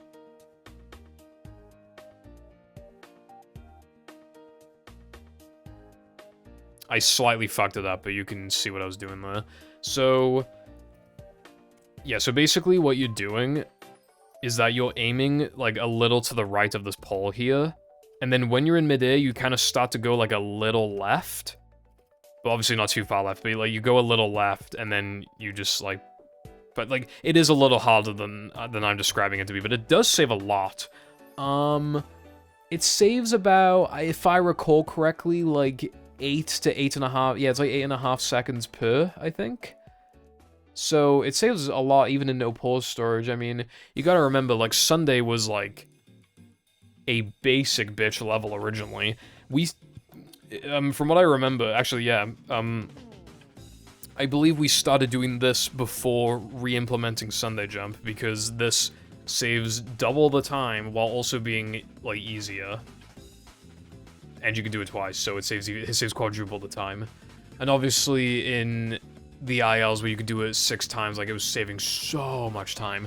Obviously, when in its infancy, like, you were bound to miss it a couple times, and, you know, because the missing is quite bad. This also skips a nitro, which just makes attempting Sunday Jump even more risky, but... yeah. Like... again, I partially fucked it up, but you can see exactly what I was going for. So, obviously, if I were, like, a bit too far right or left, I would have just fucked it up in general, like, I wouldn't have even gone out of bounds. If I go too far left here, I could bonk on this, there's invisible walls here. If I go too far right, I could get stuck here, I could, like, lose all my speed. It is possible to get knocked into this pit, and that has happened to me once in practice and once in a run, if I recall correctly. It is also possible to even land in the grass here, and you gotta, like, navigate back in, which you can do, but there are a couple soft lock spots, and it's hard to do fast, because, like, again, you might have a lack of nitros, and, yeah, it's just fucked. It's hard to remember, like, what Vaz was doing. He might have, like, I think he was going further right, and to genuinely, to put into perspective of how bad it is, right? I did it, like, a few hundred times, like, 400 times or something, right? The highest consistency, if I recall correctly, that I ever got with it, I believe was, like, 6 or 7 out of 100. And that was before a practice mod, by the way, so every successful attempt, you'd have to manually drive around for like a minute. Fucking insane. I need to talk a little more about Rubber Dub, I think. But yeah, hold on, I'll get to that in a second, but... yeah, this is fucking horrible, obviously. That version of the trick, and also the lack of a practice, because every successful attempt was just misery. And it took a little bit, but I was getting it consistent enough. It is still, like, it's still a little favor to miss it in Hundo, just because you're doing it literally 8 times, but the trick is pretty consistent. You know, get it like 90% of the time. But dude, every time you miss it, you just feel horrible. You feel like shit. But yeah, if you get this little, like, bounce like I did, you lose like a second or something. It's not the end of the world, but obviously it's just a little triggering. So you just do that on laps 2 and 3. And the reason why this is so notable is because this is, again, very horrible on NTSC GameCube. It is entirely possible, but fuck.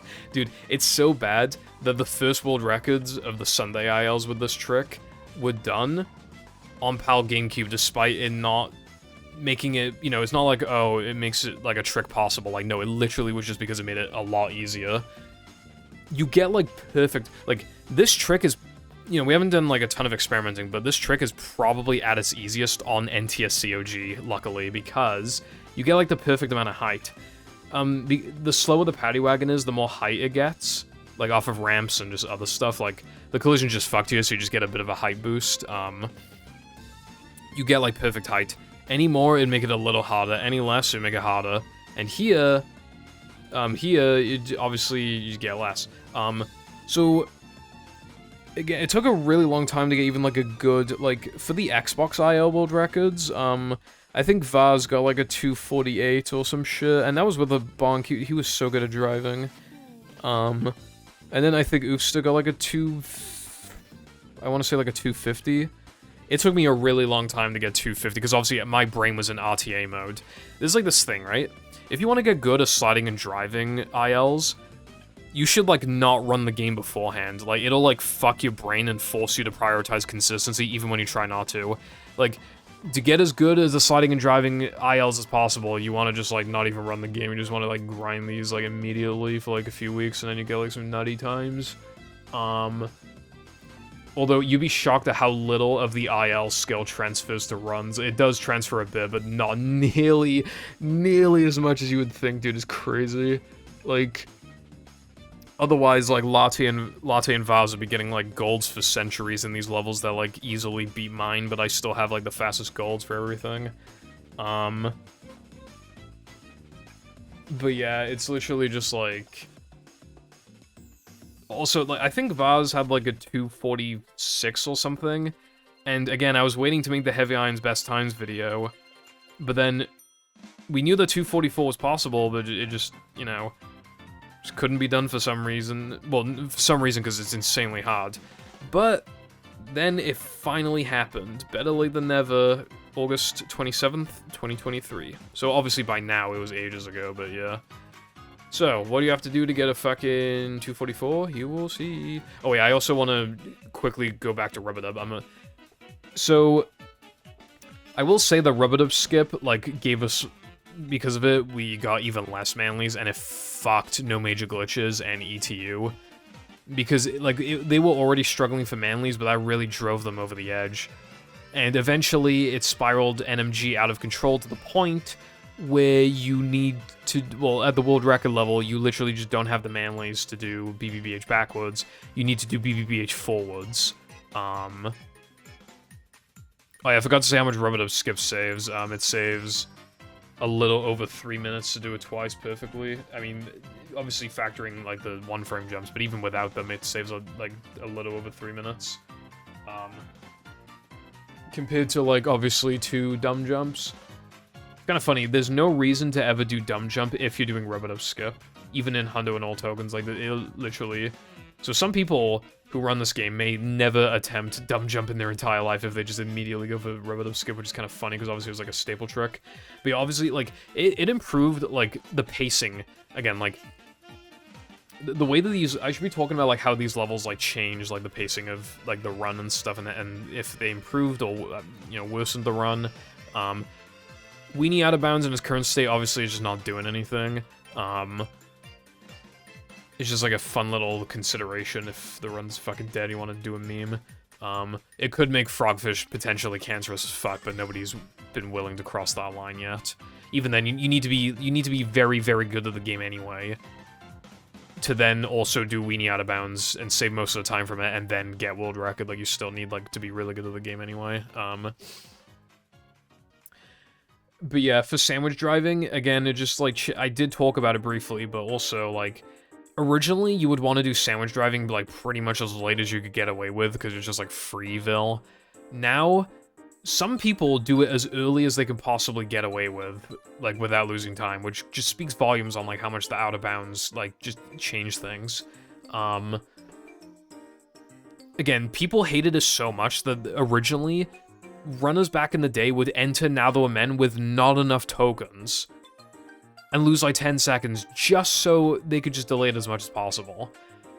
And even when we stopped doing that, we were still doing it as late as we could, which was, like, you know, you do Weenie, and then you do Rub-a-Dub backtracking, and then sandwich driving backtracking, like, that was, like, the latest you could do it. And then it turned into, BBBH, because it saved, like, 2 scrolls, so you want to do it like then. In some categories, I was doing it, like, in the middle of 3K. Like, it was basically just for Hundo and all tokens, I was doing it in the middle of 3K, because 3 out of bounds, well, 2 of them were in SD102, but yeah, like, doing 2 was just like, bruh. However, I moved it back to, like, as late as possible again, or, like, almost as late as possible, because, of the 3K token deaths, and they're not that bad right now, but I still, you know, I don't plan to come back to the game, but it was, like, a just in case, and, for no pause storage, you only, and no major glitch, no, not no major, for no pause storage, you only do out of bounds twice anyway, so... At that point, I want to prioritize Rub-a-Dub skip, so and that's a big thing, like, deciding whether you should prioritize sandwich out of bounds or Rub-a-Dub skip.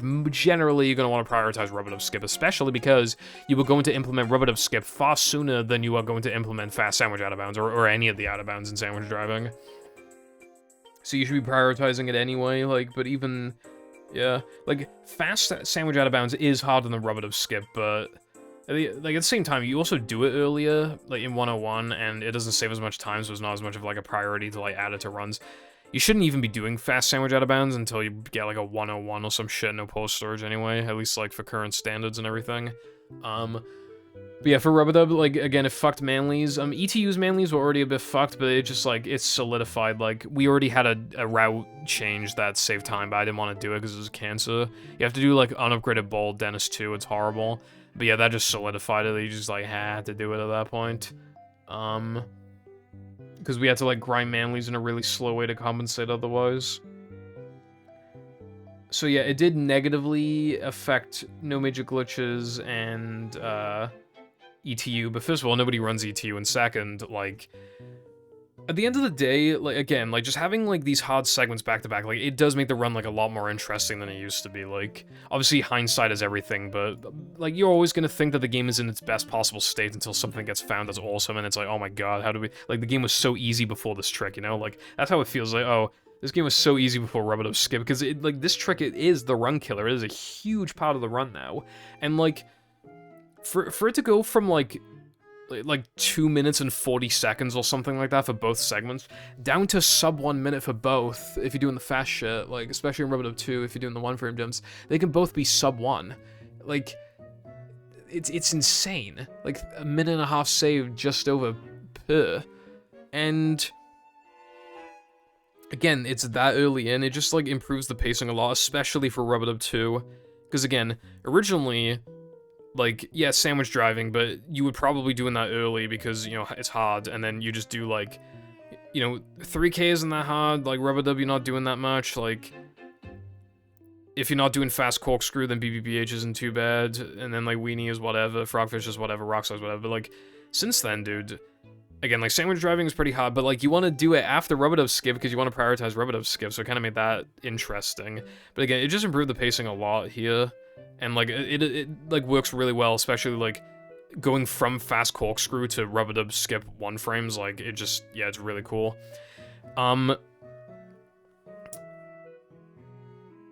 And, yeah, it just, like, even though it kind of fucked 2 categories, no major glitches didn't get fucked that much, and, again, I think we would have eventually had to do the plank lag clip route instead anyway, eventually. That just pushed us, but I think by now, there's just too many, by now, there's too many skips and stuff, like, we'd be, like, struggling anyway, like, I think we would have had to do the reroute eventually, so it's not really negatively I mean, it still pushes intermediate players to have to switch routes sooner, so it is negatively affecting the category, but for a lot of players who have enough manlies, or if you're at the world record level where it's just gonna happen anyway, then it's still improving the run, and again, nobody cares about ETU, so, and even then, it still improved the pacing of ETU a little bit anyway, even though you have to do absolute fucking aids. Rock Slide, it just made it a bit faster, a bit harder, like, yeah, it's all just good stuff. The buffers are notable because buffers were found in early 2020, and at that point we still had the 1 super jump, so we did make that easier, but obviously, you know, got, like, skydive and the harder thirst drop, and then we have the 2nd super jump, so, you know, it all worked out in the end. But yeah, here is the incredible 244, so again, it was like the same kind of thing, but it was just executed better. And it is so hard, because again, you get, like, no height. So, again, doing it around there, and then bouncing off the right part, so you get, like, still, like, pushed forward. Because, like, the way that I did it in my run, I got, like, it was safer, but I got, like, pushed a bit to the right, but, like, that was really, really good. That was, like, basically perfect. That was a really good turn. And then here's the trick. So yeah, Vaz is doing it pretty much the way that I think he... Because, like, I remember before he was like, I'm just gonna keep doing my setup, but I think he might have learned that my setup is the fucking GOAT. So, yeah, you can see, like, how a really, like, what a really fast version of this looks like, where you don't get, like, the bounce. But yeah, that was really good. But again, way harder than it looks, dude. Way harder. I remember asking runners before, like, IL runners, like, the consistency on this and Sunday jumping, dude, like, to get it fast, like, for IL standards, and, like, dude, they were, like, obviously I was getting some varying results, and they told me years ago, so it's hard to remember, but, like, dude, they, like, for both tricks, people were generally saying, like, you know, like, 1 in 4, 1 in 5, 1 in 6, and you gotta do both of them 3 times.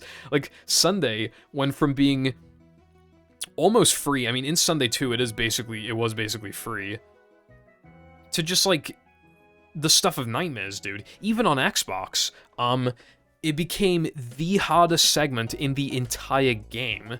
For any category, it became the hardest segment. Dude, you don't understand, like, how many runs I would get to Sunday 2 that would die in Sunday 2 or would get way worse from Sunday 2 and then would just eventually die anyway mainly because of Sunday 2. It is so hard. It is so hard. Spiral skip isn't that bad, but doing it 8 times, like, obviously, you know, it gets to you. Like, well, when I think of, like, doing it, like, having a good Sunday, I kind of merge Sunday 1 with it in my head, but yeah, like, if we're doing that, then yes, 8 spiral skips and fucking 7 Sunday jumps. And, like, my record is so good now that I can't miss it more than, like, twice, and even then, it depends on, like, how well you miss it. Like, some misses are actually kind of fast, and you can miss, spiral skip, like, once. You can't fucking miss it more than, like, once, dude. If you miss it twice, like, run's basically over. Pack your fucking bags, bro. Losing too much time at the world record level. But yeah, like, both these tricks are such, like, gatekeeping assholes when it comes to, like, getting a good hundo time. Like, especially Sunday jump, because it just adds up, dude. It's like, oh, it's only, like, 4 seconds per one, but, like, dude, 444 plus 444, like, you know, it's saving a lot in the end. It was saving a total of, like, 30 seconds-ish, and, like, that adds up. And it takes so long and to even get runs where you, like, to even, like, semi-consistently save time by doing Sunday jumps, and, you know, because it's so feel-based. Words really can't do it justice. Even on Xbox, words can't do it justice. But, like, imagine in an IL, where you get even less height and you have to throw consistency completely out the window. Whereas, like, I'm literally just trying to get the fucking tricks regardless of how fast they are, you know what I mean? Dude, I've been talking about Sunday for ages, but there was just so much to say. These gumballs are on a cycle, but obviously, depending on how fast or slow you are, like, it can be, like, pseudo-random in that sense. Like, you like, don't know what cycle you're on, but you get used to it eventually. If you're going for Sunday jump again... That was like a teeny bit slower, but like fucking barely, so who gives a fuck. Could have nitro like a teeny bit later, that probably would have been a little more optimal. Why did he scrape the wall just then? I think he did that on lap 1 as well. I don't really think that's like fast, because you're getting nudged to the left. But yeah, that was good. Had to go a bit right. Yeah, there was like a bit of a hesitation with like the gumball. Oh, yeah, lost a few frames there. All of a sudden, this time is bad. It might be the most impressive IL on the, like, the current world record. Arguably. Like, it's definitely very up there if it's not, like, the best one. Or, like, the most impressive. That was amazing. Like, this is just so fast. Oh, yeah, it took me a long time to get faster than a 252 Sunday IL, even though on Xbox, like, 248 had been done, because, again, just consistency. But eventually, I have gotten a couple 250s, and I see how 249 is possible, so yeah. Yeah. Luckily, at this point, you don't really need nitros anymore, so... He was able... So that didn't lose as much as it looked, but yeah, that's a bit rough.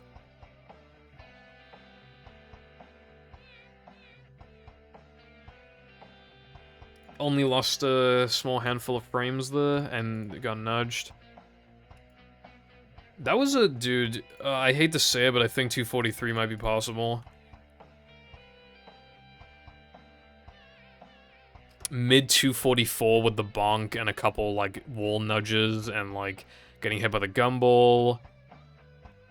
It's... Okay, in a TAS, it's absolutely possible. That I'm positive about. And his lap 2 Sunday jump could have been a teeny bit faster. Yeah, I hate to say it. I'm, like, 95% sure the 243 is, like, physically doable.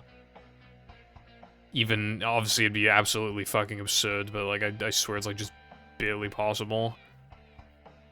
Well, that's, yeah, that's... Anyway, but obviously huge congrats to Vaz. This is, like, one of the most craziest fucking records we've seen in the game, and it's an IL. I can go over, like, a little bit of extras shit. I mean, I'd have to get up some all extras things to show it properly. So one of the extras is literally just, like, at the end of the lap. There's nothing important about that. One of them is through the tunnel shortcut, which obviously nothing is important regarding that. So the only thing that matters then is the final one, which in Hundo you just get for free in the ring challenge. But we used to have a different, well, we have a different approach in all extras. Alright.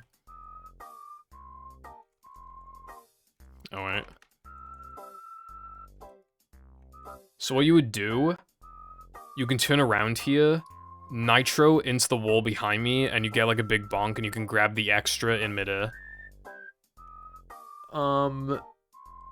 We used to, well, I used to suck, so Goob would usually, like, it is actually quite easy for Goob to get ahead of you here, and you fail the challenge. If he gets even, like, because there's probably a trigger, like, right fucking here or something, I wouldn't be surprised. It's probably, like, right here. Because, like, if you go even, like, a bit slow here, like, if he's, like, right next to you and then you do this a bit slow, he just fucking fails you. But, yeah, obviously we've gotten good enough now to where that doesn't really happen anymore. But, yeah, what we used to do is, in all extras, we would, like, do, like, the fence jump that Cole did and drive up here backwards and then go into the wall and drive. But then, obviously, that made Fast Goob a lot harder because we were just bleeding a lot of seconds, which made it easier for him to get to the waterfall. There was one time where I literally didn't make any mistakes and he still failed me because he had, like, fucking, like, perfect fucking, speed. Can't speak. I've been talking 2 hours straight with, like, basically no breaks. Other than, like, the moments where I was just trying to find something in these videos for, like, 10 seconds, but yeah. I already knew this was gonna be long, but this is even longer than I thought it was. Yeah, I thought it'd be, like, 2.5 hours max, but it's seeming like it's gonna be more.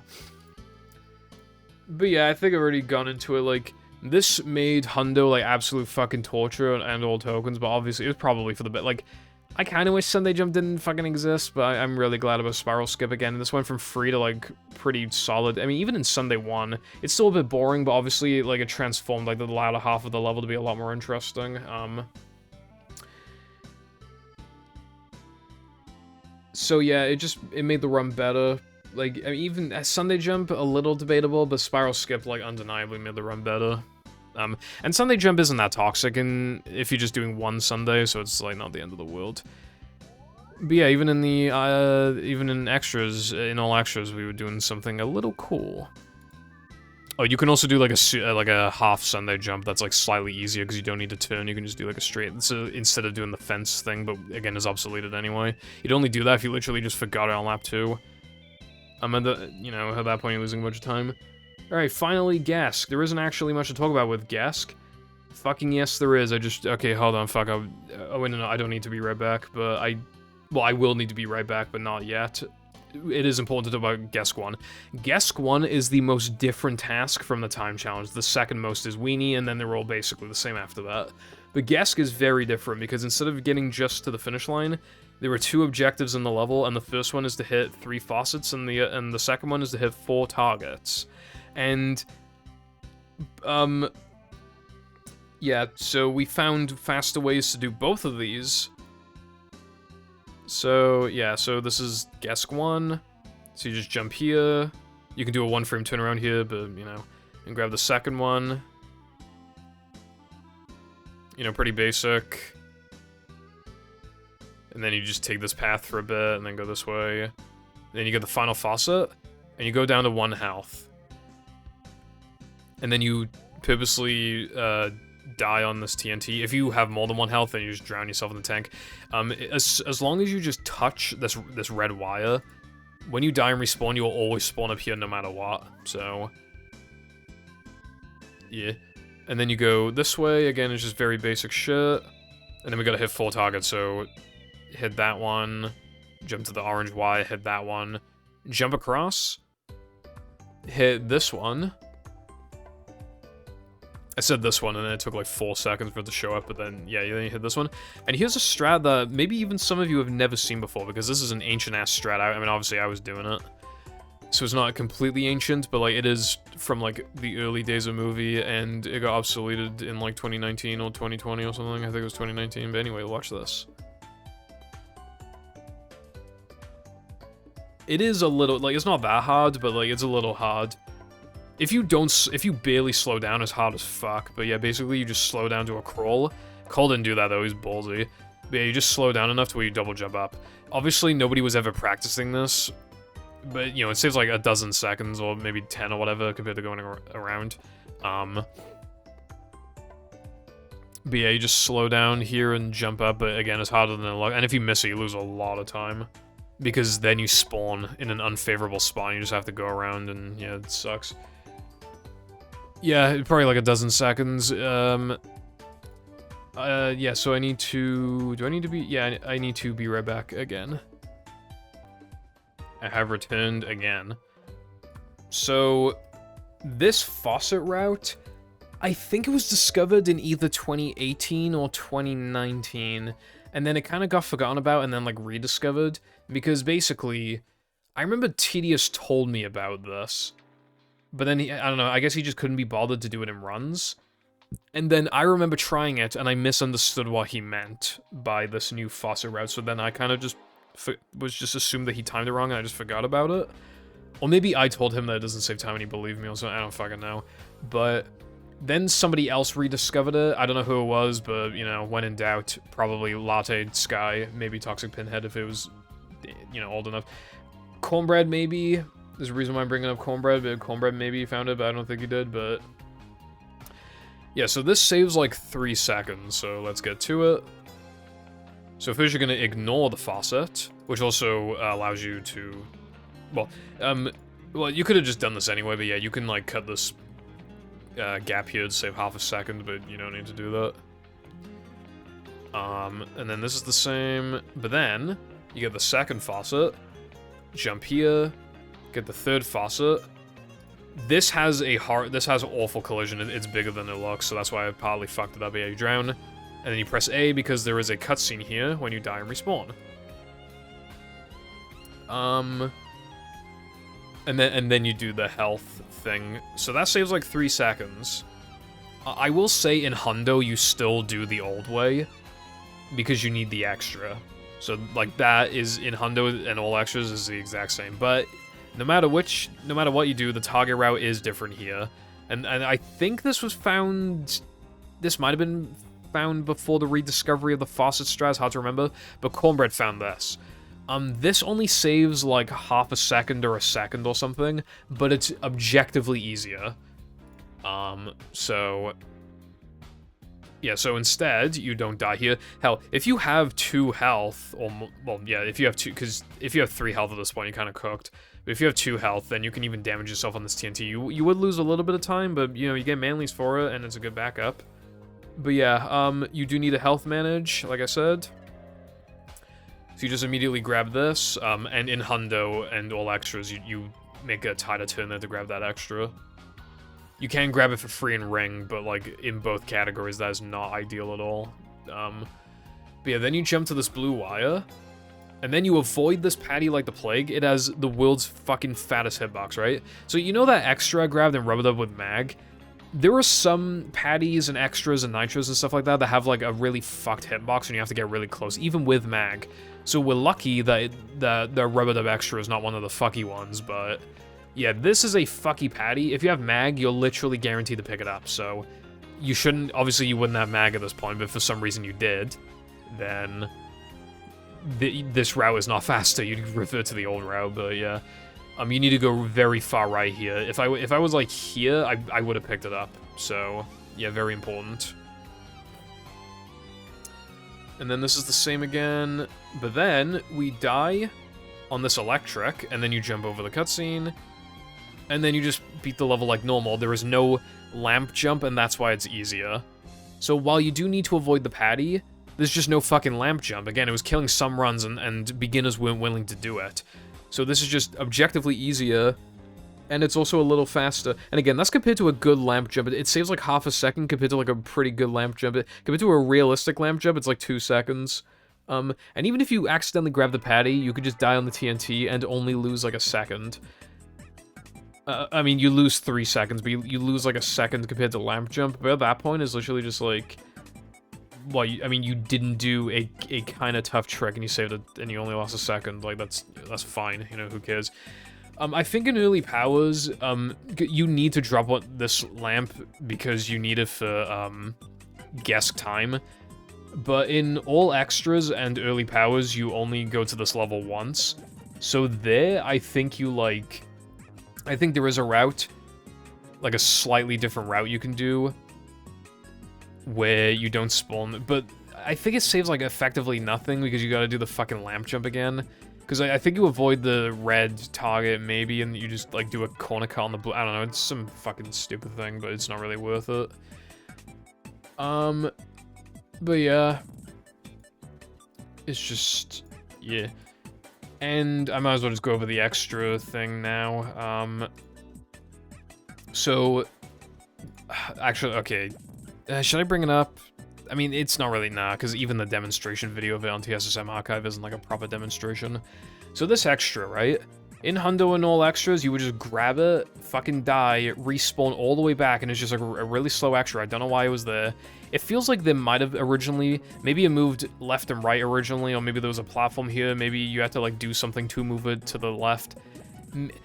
People theorize that it was one of the last extras added to the game, because in old screenshots, we saw in the extras menu that there were 40 extras, and in the final there were 42. And this one is so fucking stupid, it is like, it's not the worst extra, the worst one is like Toast Early, and maybe the BBVH one as well, the pit one. But like, this is like the worst in terms of just like literally why, there's zero skill to it, you just do it.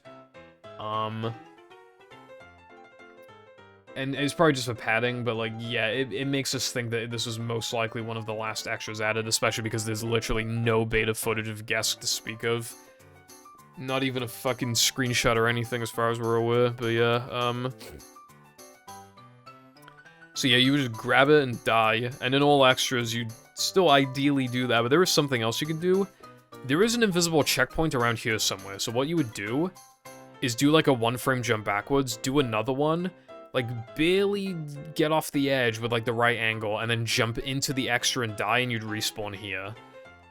Even harder than I'm describing it, dude. It is so bad.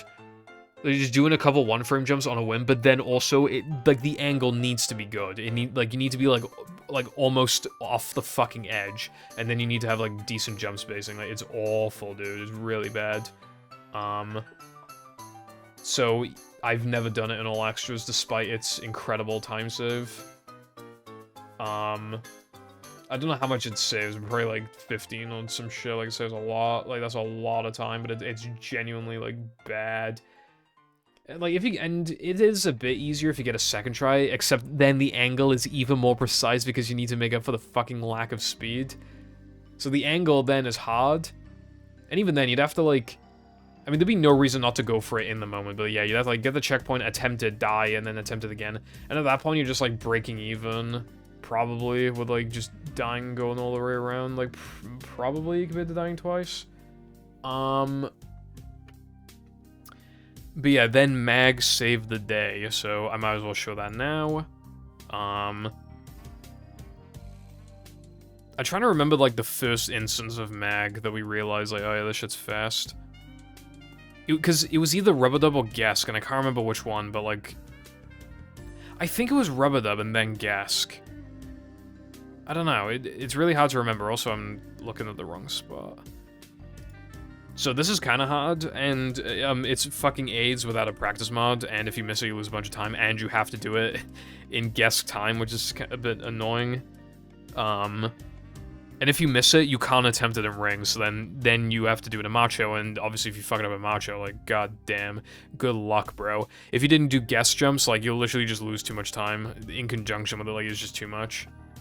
But yeah, watch this.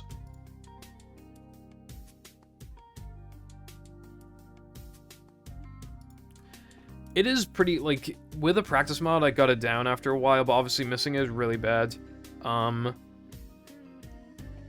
So, obviously, you know, coyote frames and stuff, you can kind of aim yourself in the middle of the shell, but I just do it based off of, like, feel. And then, like, pretty much as soon as you do your first jump, or, like, very shortly into it, you want to, like, start holding left, so that, like, with jump spacing, that was a tiny bit shaky, but yeah, you want to, like, grab it and also land back. It is kind of hard, but it can be grinded to be consistent. It is possible to like to grab the warp here, the checkpoint, and also like die at the same time. That is possible. I've seen it happen like twice, but obviously even then you're still saving time. But yeah, if you miss it in the sense that you die, The good thing is that mag is just so absurd. You are insanely unlikely to fuck this up in a way to where you miss the extra and die. You're bound to get the extra. Like, even if you miss this, you can attempt it again at Macho. But even, like, if you grab the extra, then it's just the same as not attempting it, so there's no reason not to go for it, essentially. Like, there's effectively, in Hundo, there's no reason not to go for it. So yeah, again, it's kind of hard. I'm trying to get through this a bit more quickly now. This is the final sliding level, by the way. But yeah, now we got, Gesk jumps, and these were found a long time ago, so I can actually show them in Cole's run. Although I will say, because Cole's playing on GameCube, the jumps are 30 FPS compared to, you know, 50/60, or even, well, 25, unironically, like, it's kind of hard at 25, just because, like, it's so, it's not a smooth 25, it's an incredibly choppy 25 that unironically hurts my eyes. But yeah, 30's, like, fine, and you'll see here, all you do is jump here, and then just keep doing some jumps. These are all one-frame jumps, just like in Rub-a-Dub and, like, Rock Slide and stuff. But the difficulty from this is the number of jumps, and the fact that if you're doing guest time at Macho, you gotta do this twice, which is fucking AIDS. This saves a maximum of like 15 to 16 seconds, and then you just die here. So yeah, like in RTA, you're not gonna get faster than like a 104 at the literal best, compared to like a 120 at the literal best. So more I mean, I say realistically, but obviously, you know, like 105 versus like 121, so yeah, like 15 to 16 per. So it saves a total of like 32 seconds, you know, realistically, which is like, that's a lot of time save. And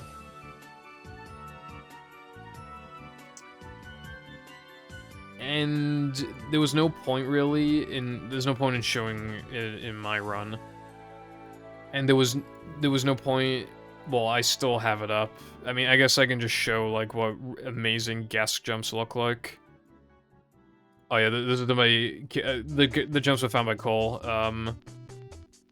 But yeah, January 29th, 2020. Yeah, you can see he just, like, set it up a lot faster than Cole. I'll do a replay.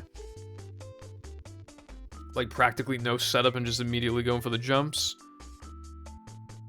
Oh, I spoiled it. I didn't know he did that. Okay, I was wondering how 102 was possible. Alright, yeah, so we don't need to look at this one. So, if you just do the jumps, like, just fucking go for it, like, the fastest you can get is, like, a 103 about. I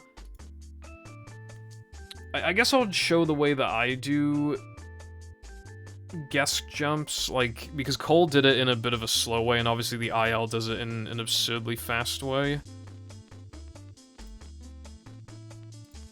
But, like, I kind of, like, I just, like, start slowing down here. Like, that might have been about the same speed as how Cole did it, but I find this more consistent. Chris and Tedious always used to set it up a bit faster than me, but I never liked it, because the hardest part is easily the first jump. I mean, fucking look at it, dude. Like, miss the first jump, you fuck. Like, you can have just, like, you can go, like, too far right, and then obviously you don't have enough height, you could go too far left, and then, like, it's harder to react, because, again, it's on a fucking slope, so if you're used to jumping at this exact time, down here you gotta jump, like, a frame sooner or some shit, and that can fuck with you. You can also get this, like, weird frame where, like, you get the one frame jump, but it still pushes you away and, like, off the thing, and you die. But yeah, if you get the jump here, then it's, like, then you need to get it there, or else you're gonna fall off and die. Here, I could still miss it, and I have, like, one more chance. And obviously, you could just, like, you could just do choke central here. I mean, it's possible to, like, not give yourself enough height up here, and then you could fail it. Because you want to, like, cut the corner here a bit, but obviously you could fuck this up and die. But yeah, I could just show the IL world record now. When I was... Okay, so... I was writing a script for Heavy Iron's best times. Like, back in, like, 2022 or something. I did finish it effectively, but I kept updating it because records were getting beaten, and then I just kind of sat on it. But I began editing the first, like, minute of it, and I read everything out and everything. You know, I did all the lines.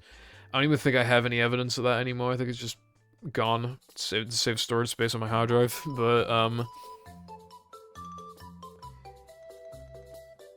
Yeah. So, there isn't really, like, any other way to put it. Like, I said in the script that 101 would never happen. Never.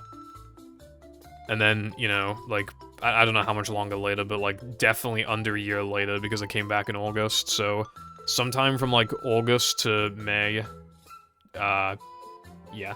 I think Kyoku was the one who found the damage strat. That makes sense, considering he was the one who got the record. But yeah, you'll see now, again.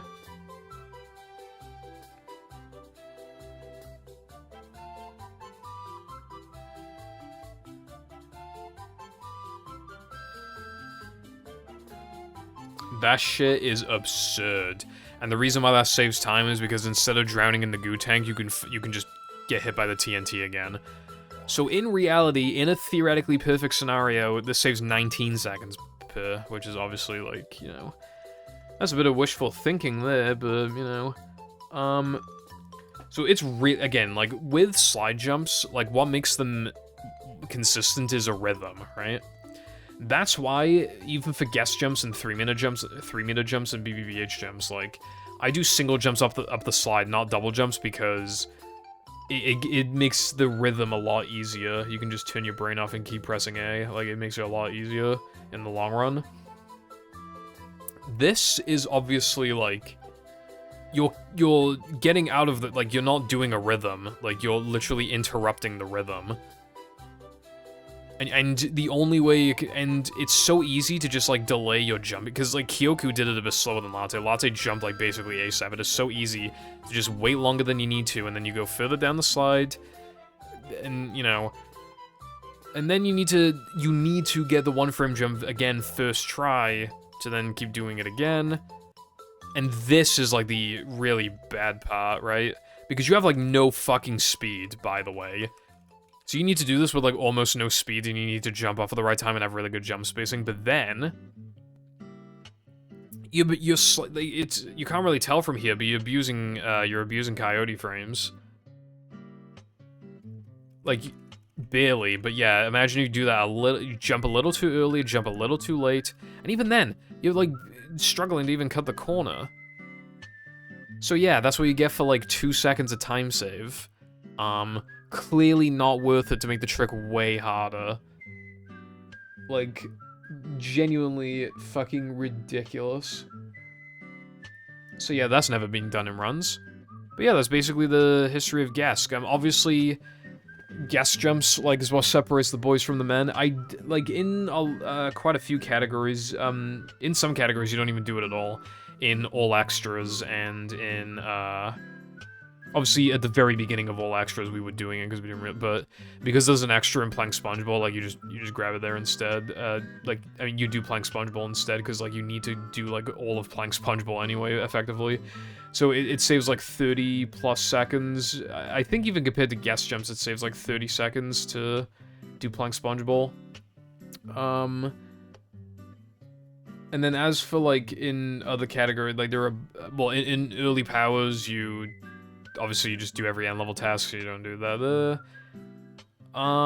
You don't do guest jumps. And then for, like, you know, all tokens, Hundo, NMG, like, you do guest jumps twice. In no pause storage, you only do it once. And that is a very significant difficulty cut. It might have been worth it overall, though. I feel like it, like, works well, because here's the thing, right? A unique thing about no pause storage is that even though it has backtracking, you never do more than 2 sliding and driving tokens at once. And again, like, no pause storage changed the dynamic of sliding and driving in the first place, which I should have brought that up sooner, actually.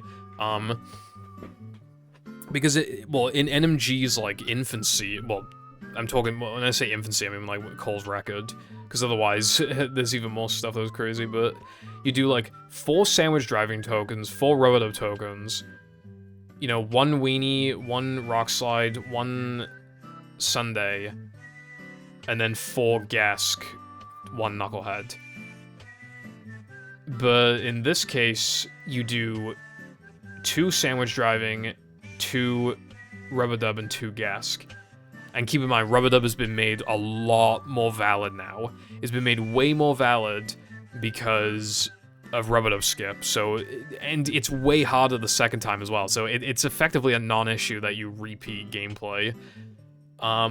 Guess 2 is completely different, so that's also a non-issue, and it's hard, and you only, again, especially if you're only doing one token, like, you know, it's different gameplay is appreciated, especially for its difficulty, and how generally fast a token is.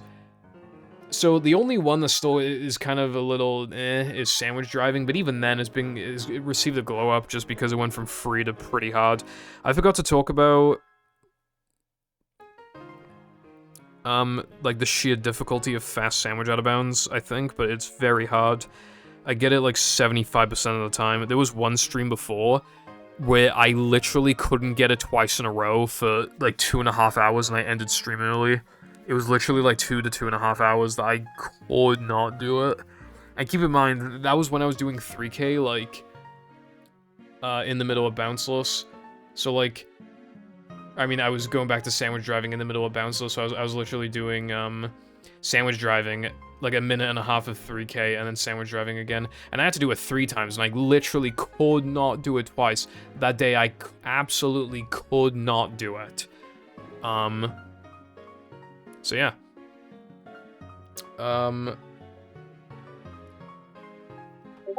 But yeah, like, no pulse storage, like, improved people's, like, opinion on slide. Like, obviously, like, all these discoveries has helped tremendously, but no pulse storage existing, because some people realize, like, oh, I don't even hate the sliding and driving, it's just the fact that I have to, like, do so much of it.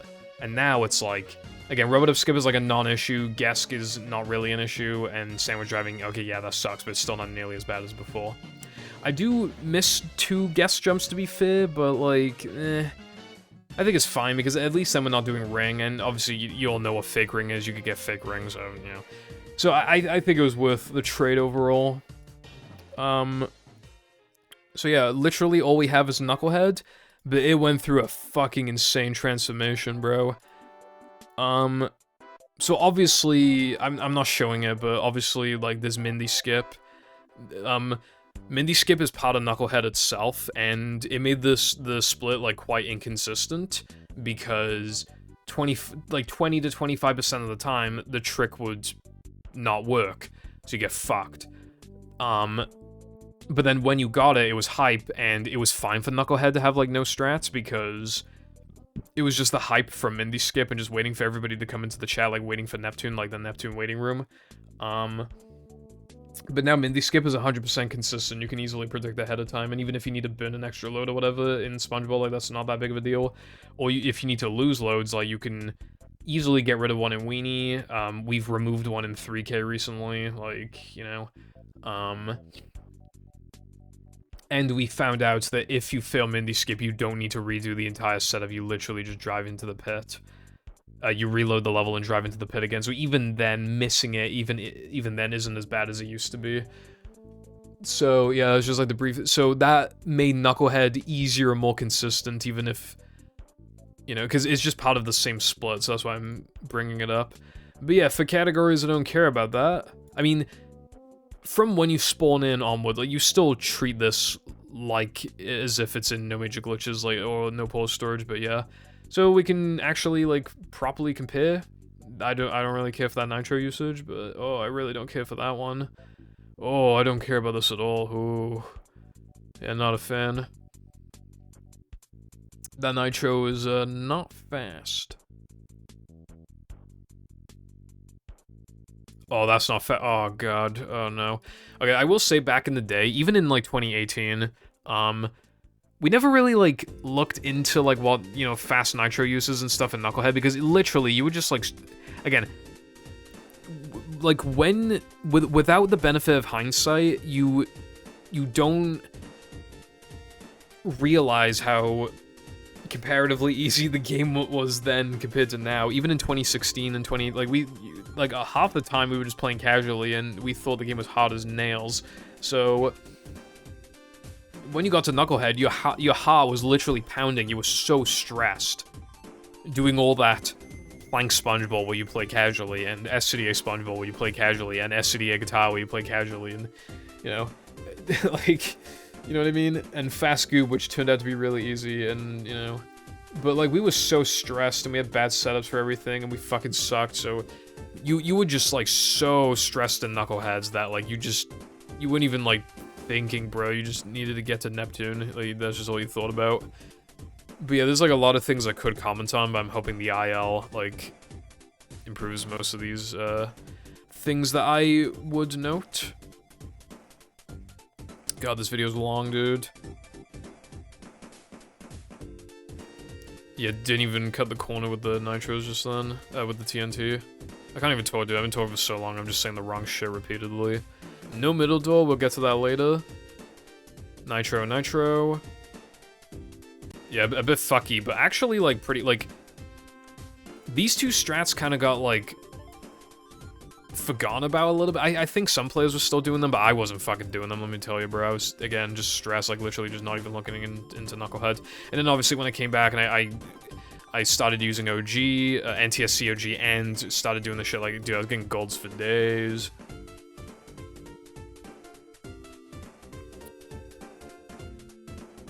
Oh, that's kind of funny.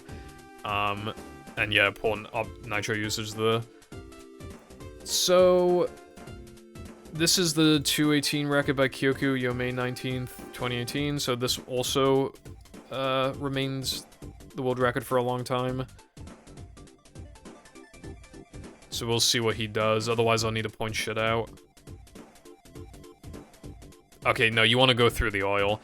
The oil has priority, like the properties has priorities over the off-road, so you can literally go over the off-road without, even though the oil does like restrict your movement and slow you down a bit, like because it restricts you, like it's still faster than just taking the off-road like raw.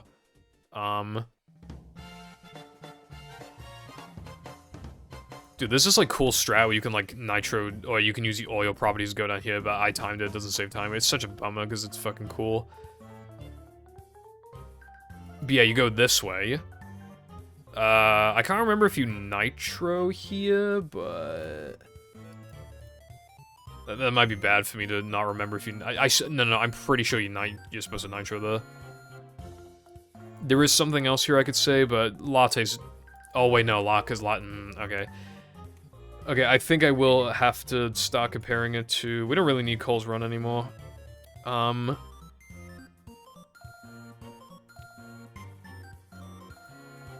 yeah, the beginning, again, you want to drive through the oil. Again, like, I didn't even get any off-road, like, speed loss at all. Like... Let's see if I nitro, because I'm pretty sure I do. Yeah, I do. And then here's the other thing. You need to hold, like, a pretty hard left here. You need to go more left than you think you need to. But yeah, you go here and you just hold a fucking hard-ass left and you get a little hop. It saves, like, a quarter of a second. And then I cut the off-road here. Let's see, So yeah, he didn't do that. I don't agree with that, and... Well, yeah, I don't agree with that. Latte recently did a Knucklehead ring IL where he nitro through here, but again, I just, like, we never timed it, but I just don't agree with it. When it's, like, restricting your movement anyways, like, capping your speed, I don't see how that would be, like, fast. I just don't see it. But yeah, getting damage there because it lets you cut the corner better. That is still, like, a thing to this day. Cutting the corner here by driving into the TNT, which is worth it. We temporarily thought it wasn't. For a time, we found, like, some code or whatever in the game where, basically, the devs intended for you to lose speed the lower health you had. And we saw it, and it didn't seem to be enabled, like, it didn't seem like it was disabled, so we just were like, oh. And then, again, we started ignoring some TNT and stuff, and then, this, you know, started coincidentally golding. But no, now we know that they were planning on it, but didn't actually happen. Could you imagine fucking PAL 360 sandwich at 1 health? Like, some shit would probably be, like, fucking impossible, dude. And then it could also create some potentially toxic dynamics with certain tricks where you'd, like, get to 1 health just to do them. It'd be kind of AIDS, but... Because then you'd be going slower, which means more height. But yeah, basically... yeah, so we started avoiding TNT, but then we quickly, after a couple months, we realized, like, oh, never mind. you probably want to cut the corner there. No middle door. There is a 1 in 3 chance that you get that the middle door opens. This door always closes. It's just these two. So there's a 2 in 3 chance that this is closed, but a 1 in 3 chance that it's open. And that saves like exactly half a second. And it's just purely RNG. There's nothing you can do about it. I've wondered about, because obviously then you don't need to, but like, yeah, you don't go up the ramp, so you don't lose speed, except you need to go through the off-road, which means that you lose speed. So I don't think this is saving time, and even if it is, well, surely with a nitro it could save time, but Kyoku already burned his nitro on the oil part that I don't even think it's fast anyway. But yeah, just 2 nitros through here. If you go too far right here, you can get stuck here and then push into the hot source, you can get soft locked. It's kind of fucked. It is possible to break out, but very unlikely. On GameCube, you need to nitro like very close to this, to the thing, or else you'll miss it and fail.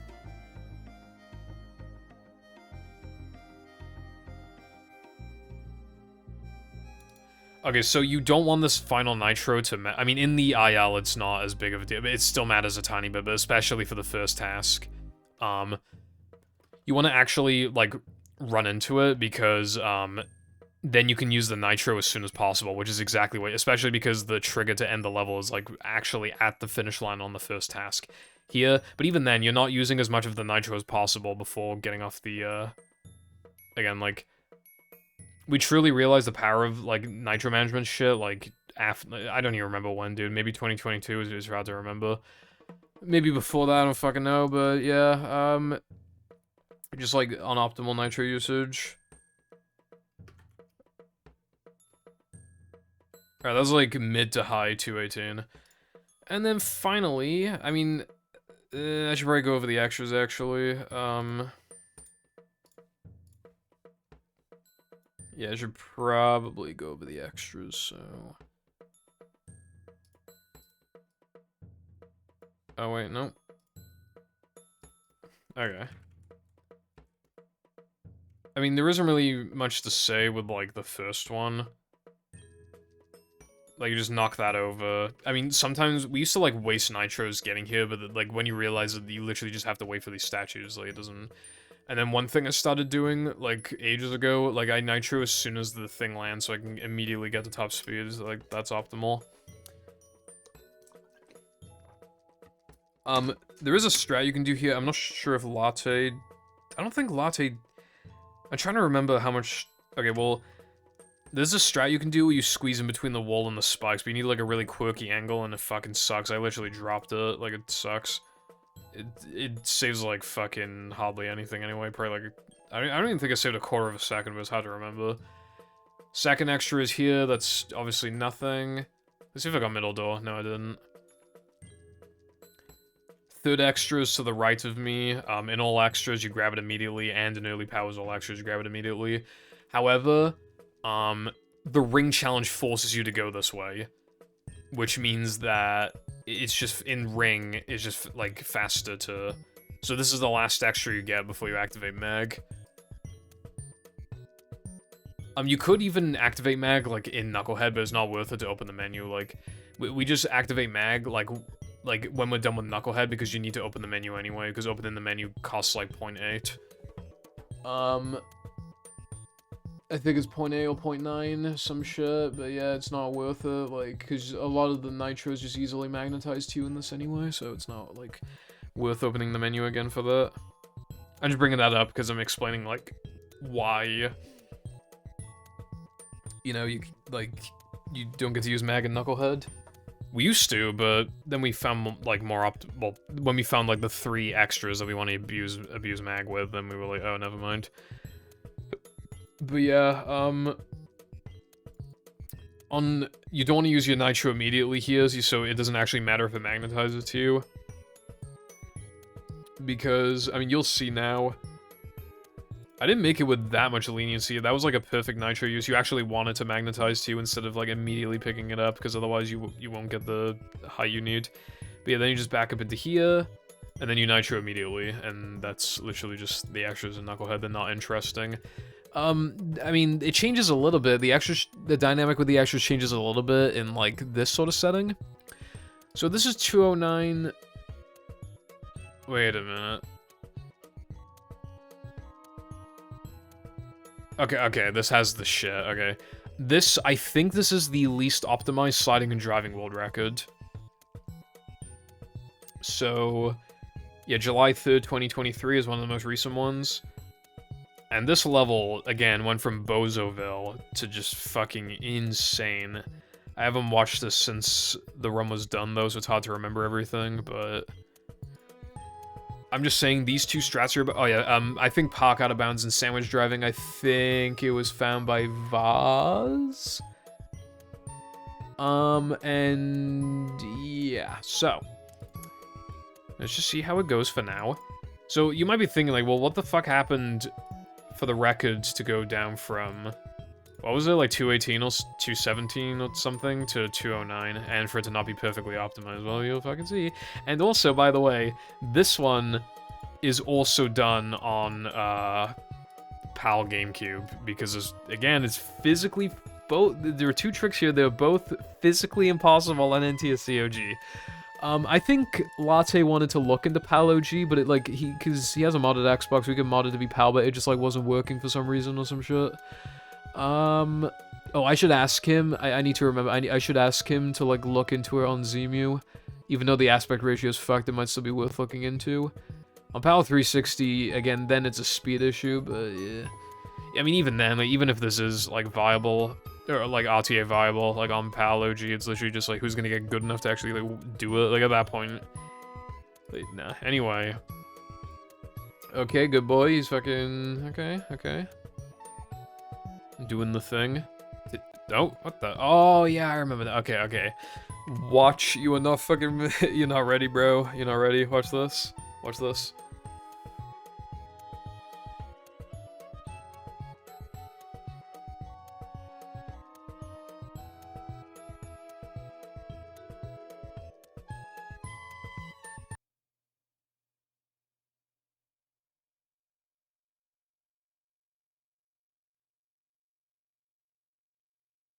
Still not done. Of course, the music stopped, like, in the middle of this trick, but... yeah. That was fucking insane. I'm gonna have to, like, loop the music. Hold on. There we go. Yeah. That was nuts. That was actually crazy, right? So a lot happened there. But basically... so this was found by Latte. But what Vaz is doing... he's going the right side to avoid, he's avoiding some, like, objects from spawning, so it, like, has some fucky collision going around, so you need to, like, hug the right side, and then you're gonna bounce it, because this is normally not here, so... you get to nitro into it, bounce off here, and ricochet off, and you get just... look at how little height he has on PAL GameCube. No wonder it's not possible on NTSC OG, bro. Like, literally. But yeah, you can literally just barely make it. And then you touch a trigger just like in Sandwich Driving. So you touch a trigger. Go back in bounds.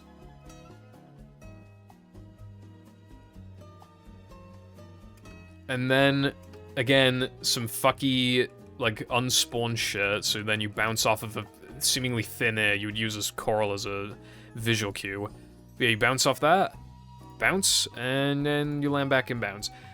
I really can't do it justice on how hard this actually is. Like, I can't put it into words how bad this actually is. But, like, again, you saw how little how you got for the first part, and the second part still looks pretty bad. But the first half looks really, really, really bad. So you're reaching this point at, like, 101, and again, you're at a bit of a disadvantage anyway because of fucking, PAL, but, like, again, this level's gone through a huge transformation. Kyoku gets here, like, if we round it up a little bit, like, he gets here 7 seconds later despite saving a second from driving. I mean, he was doing a couple slightly unoptimal things, but...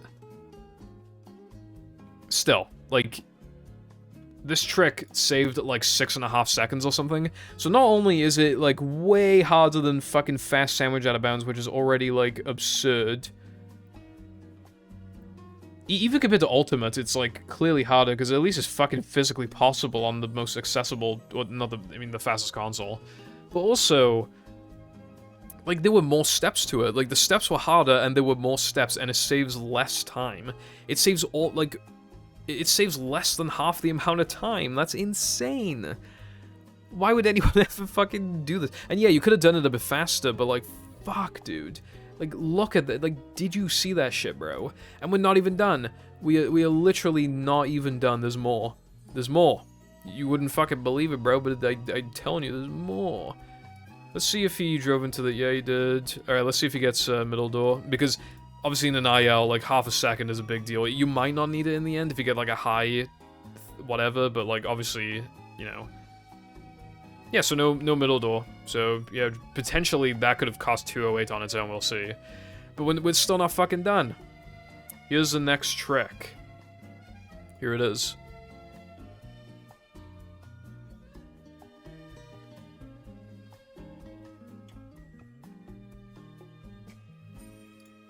Now, you might be thinking, oh, well, that's basically just the same as the sandwich driving one. It's harder. Like, do you remember, like, how big the rock actually was in sandwich driving? This is way shorter. You have to bounce. You have to still bounce off of it, but, like, you have... like, it's closer to the ground. So the bounce needs to be even better than before. And I don't know if this rock has collision, but no, in this game it probably does, so you need to avoid that. And then it's, I think it's possible as well to get, like, a big fucking fat-ass bounce after you land and lose some time. It's fucked, dude. It's actually fucked. And... like, I don't even... like, this is even harder than the one in sandwich driving, and it's late... not only would it be later in a run, it's just later in the fucking IL, and it's after a fucking 1 in 3 RNG thing. But anyway... okay, well, okay, that's actually kind of funny. On PAL GameCube, you can literally just go up there. That is definitely optimal then on PAL GameCube, yeah. That turn could have been a teeny tiny bit faster, but that turn was good. And then let's see. Yeah, that was good. Yeah. Literally just barely 209. Like, yeah, better execution could have gotten a 208. Just the RNG. Vaz got robbed out of the next second barrier just because of 1 in 3 RNG. Imagine, right? Imagine we actually, like, got to the point where both of these tricks are incredibly optimized in the IL. Realistically, you will lose a second barrier because of a 1 in 3. Like, imagine how fucking insanely... I swear to God, I remember Latte saying that sandwich out of bounds trick, which would, well, we call it Knucklehead out of bounds here. I swear I remember Latte saying it's like a 1 in 20 or something on PAL GameCube. And... like... okay. So... what are we talking then? Like... so 1 in 20 for that, and then I don't know what the consistency of park out of bounds would be, but I know it's hard as fuck, because it's, you know, the one in the sandwich driving is already hard. And you have nerves, and it's later in, and there's 1 in, like, you got the 1 in 20 of the fucking out of bounds, and then you have the 1 in 3 of door, and then you have the 1 in God knows what of fucking park, like 1 in 10, 1 in 8. This is why, like, the most optimized, well, I say the most, like, I said 243 was possible in Sunday, but, like, the most impressive one is arguably Sunday, but like, Gesk and Knucklehead give it a run for its money. Gesk because it's like you literally can't get another second barrier, and it's just so optimized, it's so perfected. I really don't even think a task could get a 1 flat. I know I've been wrong before, but I really don't think a task could get a 1 flat in Gesk. And here, while it could be faster, this would be the hardest one to perfect. And again, keep in mind, we don't even do milliseconds, so like you have like theoretically 0.99 seconds of leniency, but obviously not really in practice, but in runs, but you know what I mean? Like you have theoretically up to that amount of leniency. So, for example, if the fastest time you can get is like, let's say like 207, it's possible that it's only like high 207, so you don't need good RNG, but that's unlikely, and even then, well, what if you get 208 because of the bad RNG? And again, like, this would be the hardest one to perfect, because it is the only one with RNG. It is the literal only one, and it has the single hardest trick out of all of the IL strats. And then even its second trick is one of the hardest. It looks like Weenie out of bounds tier, just the second one. The first one is like fucking 2 or 3 Weenie out of bounds in a row. Probably 2. But yeah, like... And again, you're doing this really awkward thing. And you know what the crazy thing is as well? You could do this for 3 Knuckleheads. It's just triggers. You would only need to do this for 3 Knuckleheads. It's insane. Like, and again, you could do Park 3 times. Like, you would save so much fucking time. Assuming it'd be like, well, we'd literally have to play on PAL OG, but like, you know, so then you get like a 211 or so. But then if you optimize it, then it goes back down to like 209. Compared to like 220 or whatever that we, well, like because of PAL, but no, because you, yeah. So you'd be saving like, I hope I'm not fucking this up in my head, but I think you'd be saving like, in total, like 11 seconds per Knucklehead, so you'd be saving 33 fucking seconds. Not actually that much though. Well, that's just for all tokens. Obviously, no pulse storage, it would just be the 11. And no major glitches and stuff. In all extras, well, that's the thing. In all extras in Hundo, like, you need the extras. Like, you would otherwise be skipping 2 extras, and you can't do that. So, all extras, like, you literally just can't do either of the tricks. In Hundo, you can't do it for one of them. So we would, like, the way that we would do it is, like, the first Knucklehead task, we would just, like, do the strats, and then for time, you would, like, grab the extras, and if you forget about them or whatever, you can grab them in Macho. So, well, in Macho, you barely have leniency, but, like, you can grab, like, a couple of them in Macho.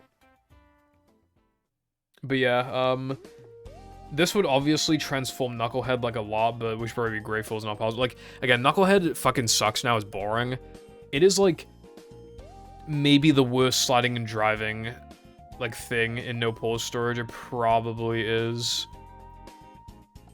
Yeah, because, like, because the only other contender is, like, Sunday, which has stuff going on, Rock Slide, which has stuff going on, and then, like, Weenie, which could have something going on, and at least, like, you take, you know, I don't know, I mean, there's, like, a little bit of routing with the keys and stuff, and, like, the nitro management matters a bit more, and, you know, the corner cutting is a little harder because of, like, the fucky turns, and there's, like, that one ghost nitro towards the beginning of the level.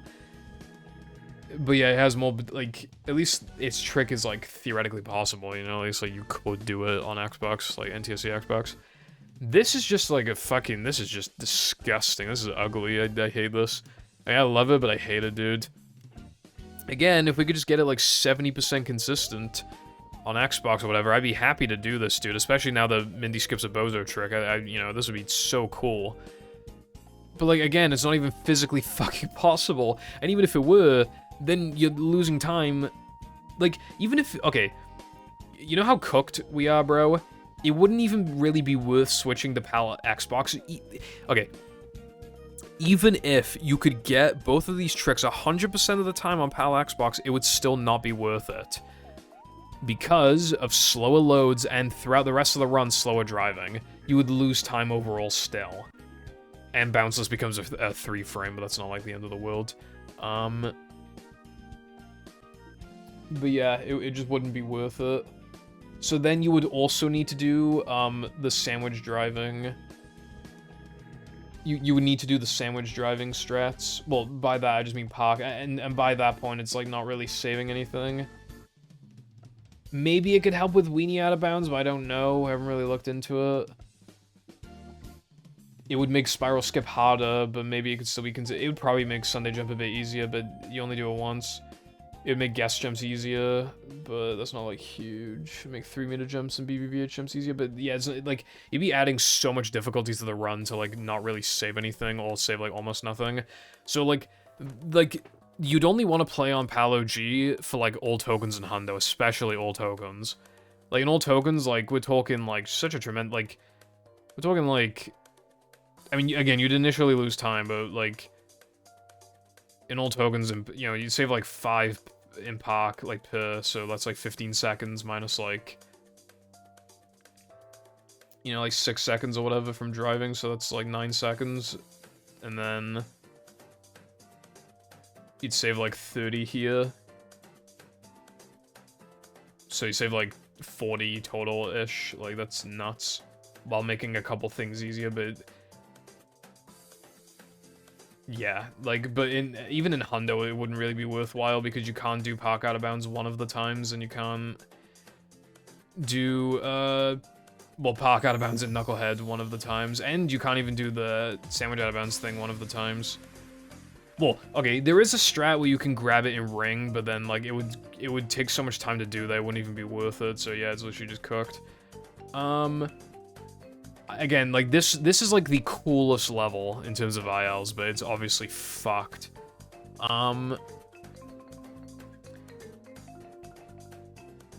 So, yeah, this shit's never gonna be in runs, really, unless we could find, like, very different versions of it. And even then, if it's not for OG, then it's not really worthwhile. For ILs, maybe, but, well, not even for ILs, because you want to go as fast as possible, so... Yeah, like, I'd say, like, the most impressive world record is maybe the Sunday one, then, like, Gesk, and then this, just because this is... I mean, this is, like, suboptimal, but it's not, like, completely unoptimized, but it's, like... I'm pretty positive that 207 is possible. Actually, yeah, I am definitely positive that 207 is possible. So it's like the first away from perfection, but it's also like, it's clear why. And if it went for RNG, then it'd be a second away from perfection, so it's like, you know.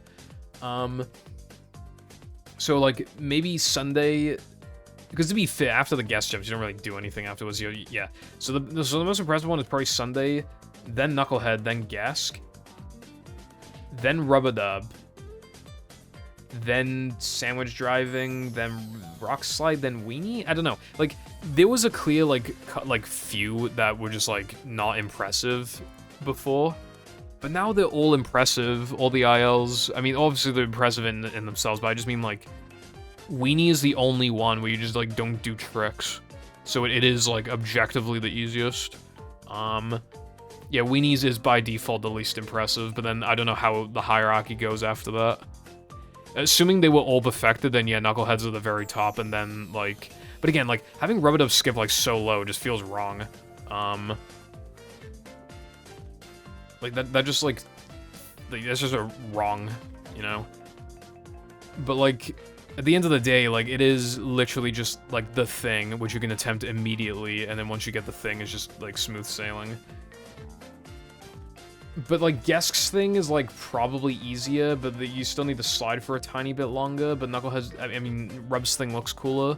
Okay, so I think it's, like, Knucklehead, Sunday, Rub-a-Dub, Gesk, Sandwich Driving, Rock Slide, Weenie. But again, it's like, whatever the second least impressive thing is still very much up for debate, because it is clearly, like, they're all so much different from Weenie that it's just, like, yeah. In IL land, Weenie is the odd one out. In runs, Weenie is currently the odd one out, but that might not be the case in future, and Knucklehead will probably always be the odd one out, unfortunately. But at least it's towards the end of the run, so you're not just like, you know, it's not like, ah, oh, bro, I'm so bored, bro. You're just like, alright, you gotta lock in for Neptune. And if you're playing Hundo, then you do Knucklehead, like, way before the end of the run anyway, so actually Weenie 2 becomes the end of the second to last split before Neptune, and, you know, that is, like, harder, like, in RTA, like, to get a good gold in, or, like, to get an optimized segment in. But yeah, the only other thing is, like, the Heavy Iron's best times, because that's what, like, the original video was, like, based on, but, like, it's not really, like, notable. Like, all the times are really easy to beat. Like, I don't even remember what Sandwich Drivings was, but it was incredibly easy to beat. Same with Weenie. Rub-a-Dub is pretty obvious, so they did, like, that one quirky jump and dumb jump. Like, they almost certainly did both. I mean, it was like a 243 or something, which is bad for doing both those tricks, but like there's no way to get that time without doing those tricks, unless we do know from screenshots that the layout of the level was a little different, so it's possible. But they probably set the times really late in development, not really early, and I highly doubt they changed Rubber Dub at the last fucking millisecond. Rock Slide, they got a 333, which means that they knew about the drop, they knew about the super jump before the super jump, but they knew about the flower jump. Like, there's just no way they didn't know about it, because like that is like, if you just get like decent movement and then do all those things, you literally get a 333. So it's like Sunday is a bozo time.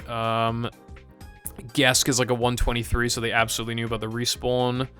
And then Knucklehead is just like mostly a bozo time. So in terms of Heavy Iron's best times, like, well, I guess if we're factoring it from like what's like the most impressive relative to what Heavy Iron achieved, then it is like, you know, like Knucklehead, Sunday, fucking Sandwich Driving Guest, you know, like, at that point in the order doesn't really matter. It's just like, obviously there are some where it's just like bozo times that nobody cares about, and then like where they actually do strats, it's interesting. In that sense, then yeah, it goes like Knucklehead, like Sandwich Driving Guest, like Sunday, Rock's, no, Rock, I don't fucking know, bro. In terms of just factoring Heavy Iron's best times, then obviously Rock Slide is at the top. Because they knew about multiple strats. And they didn't patch them for some reason, which is another indication that they were, like, there's no way they were like, I bet you it was more so like, let's just, like, we can't be asked because we're late into development. Like, that's just, like, it's too late into development, we can't do it. Like, it's not reasonable. Because the fact that they patched, like, the fact that the checkpoint system thing, that they were so strict about it, like, and yet they were not strict about the Rock Slide skips or the Rubber Dub skips, like, those must have been found late into development when the track's already designed, and, like, they just couldn't, at that point, it was just too late in development and they didn't care. I know I'm on a proper yapathon right now. But yeah, all of this is to say that all of these times are really impressive. And I would like to see more developments in future. Again, I would love, like, some Knucklehead stuff. I love, especially some Weenie stuff. But yeah, the sliding and driving has transformed a lot over the years. And, like, while it was just, like, not, like, literally detrimental to the run in 2018, it was still, like, clearly the worst part of the run. And it still, like, is, but it has gone a lot better. Again, 2 sandwich out of bounds, you know, 2 Rubber Dub skips. Weenie's at least, like, more optimal now, and we could do stuff. Like, Rockslide has even more stuff. Like, it has, like, the highest number of things you do in the level, and there's, like, manly management. And it at least is the calm before the storm in Now That We're Men. You know, Sunday has, like, quite a bit more going on, even though I would love for it to have even more, you know, in terms of no pole storage, but in Hundo and all tokens, it's crazy. Gasket, you know, has always been hard as fuck, is still as hard as fuck. I don't think we'll ever find a way to prevent fakering, unfortunately, but yeah. And then Knucklehead is boring, but it has the potential to be crazy.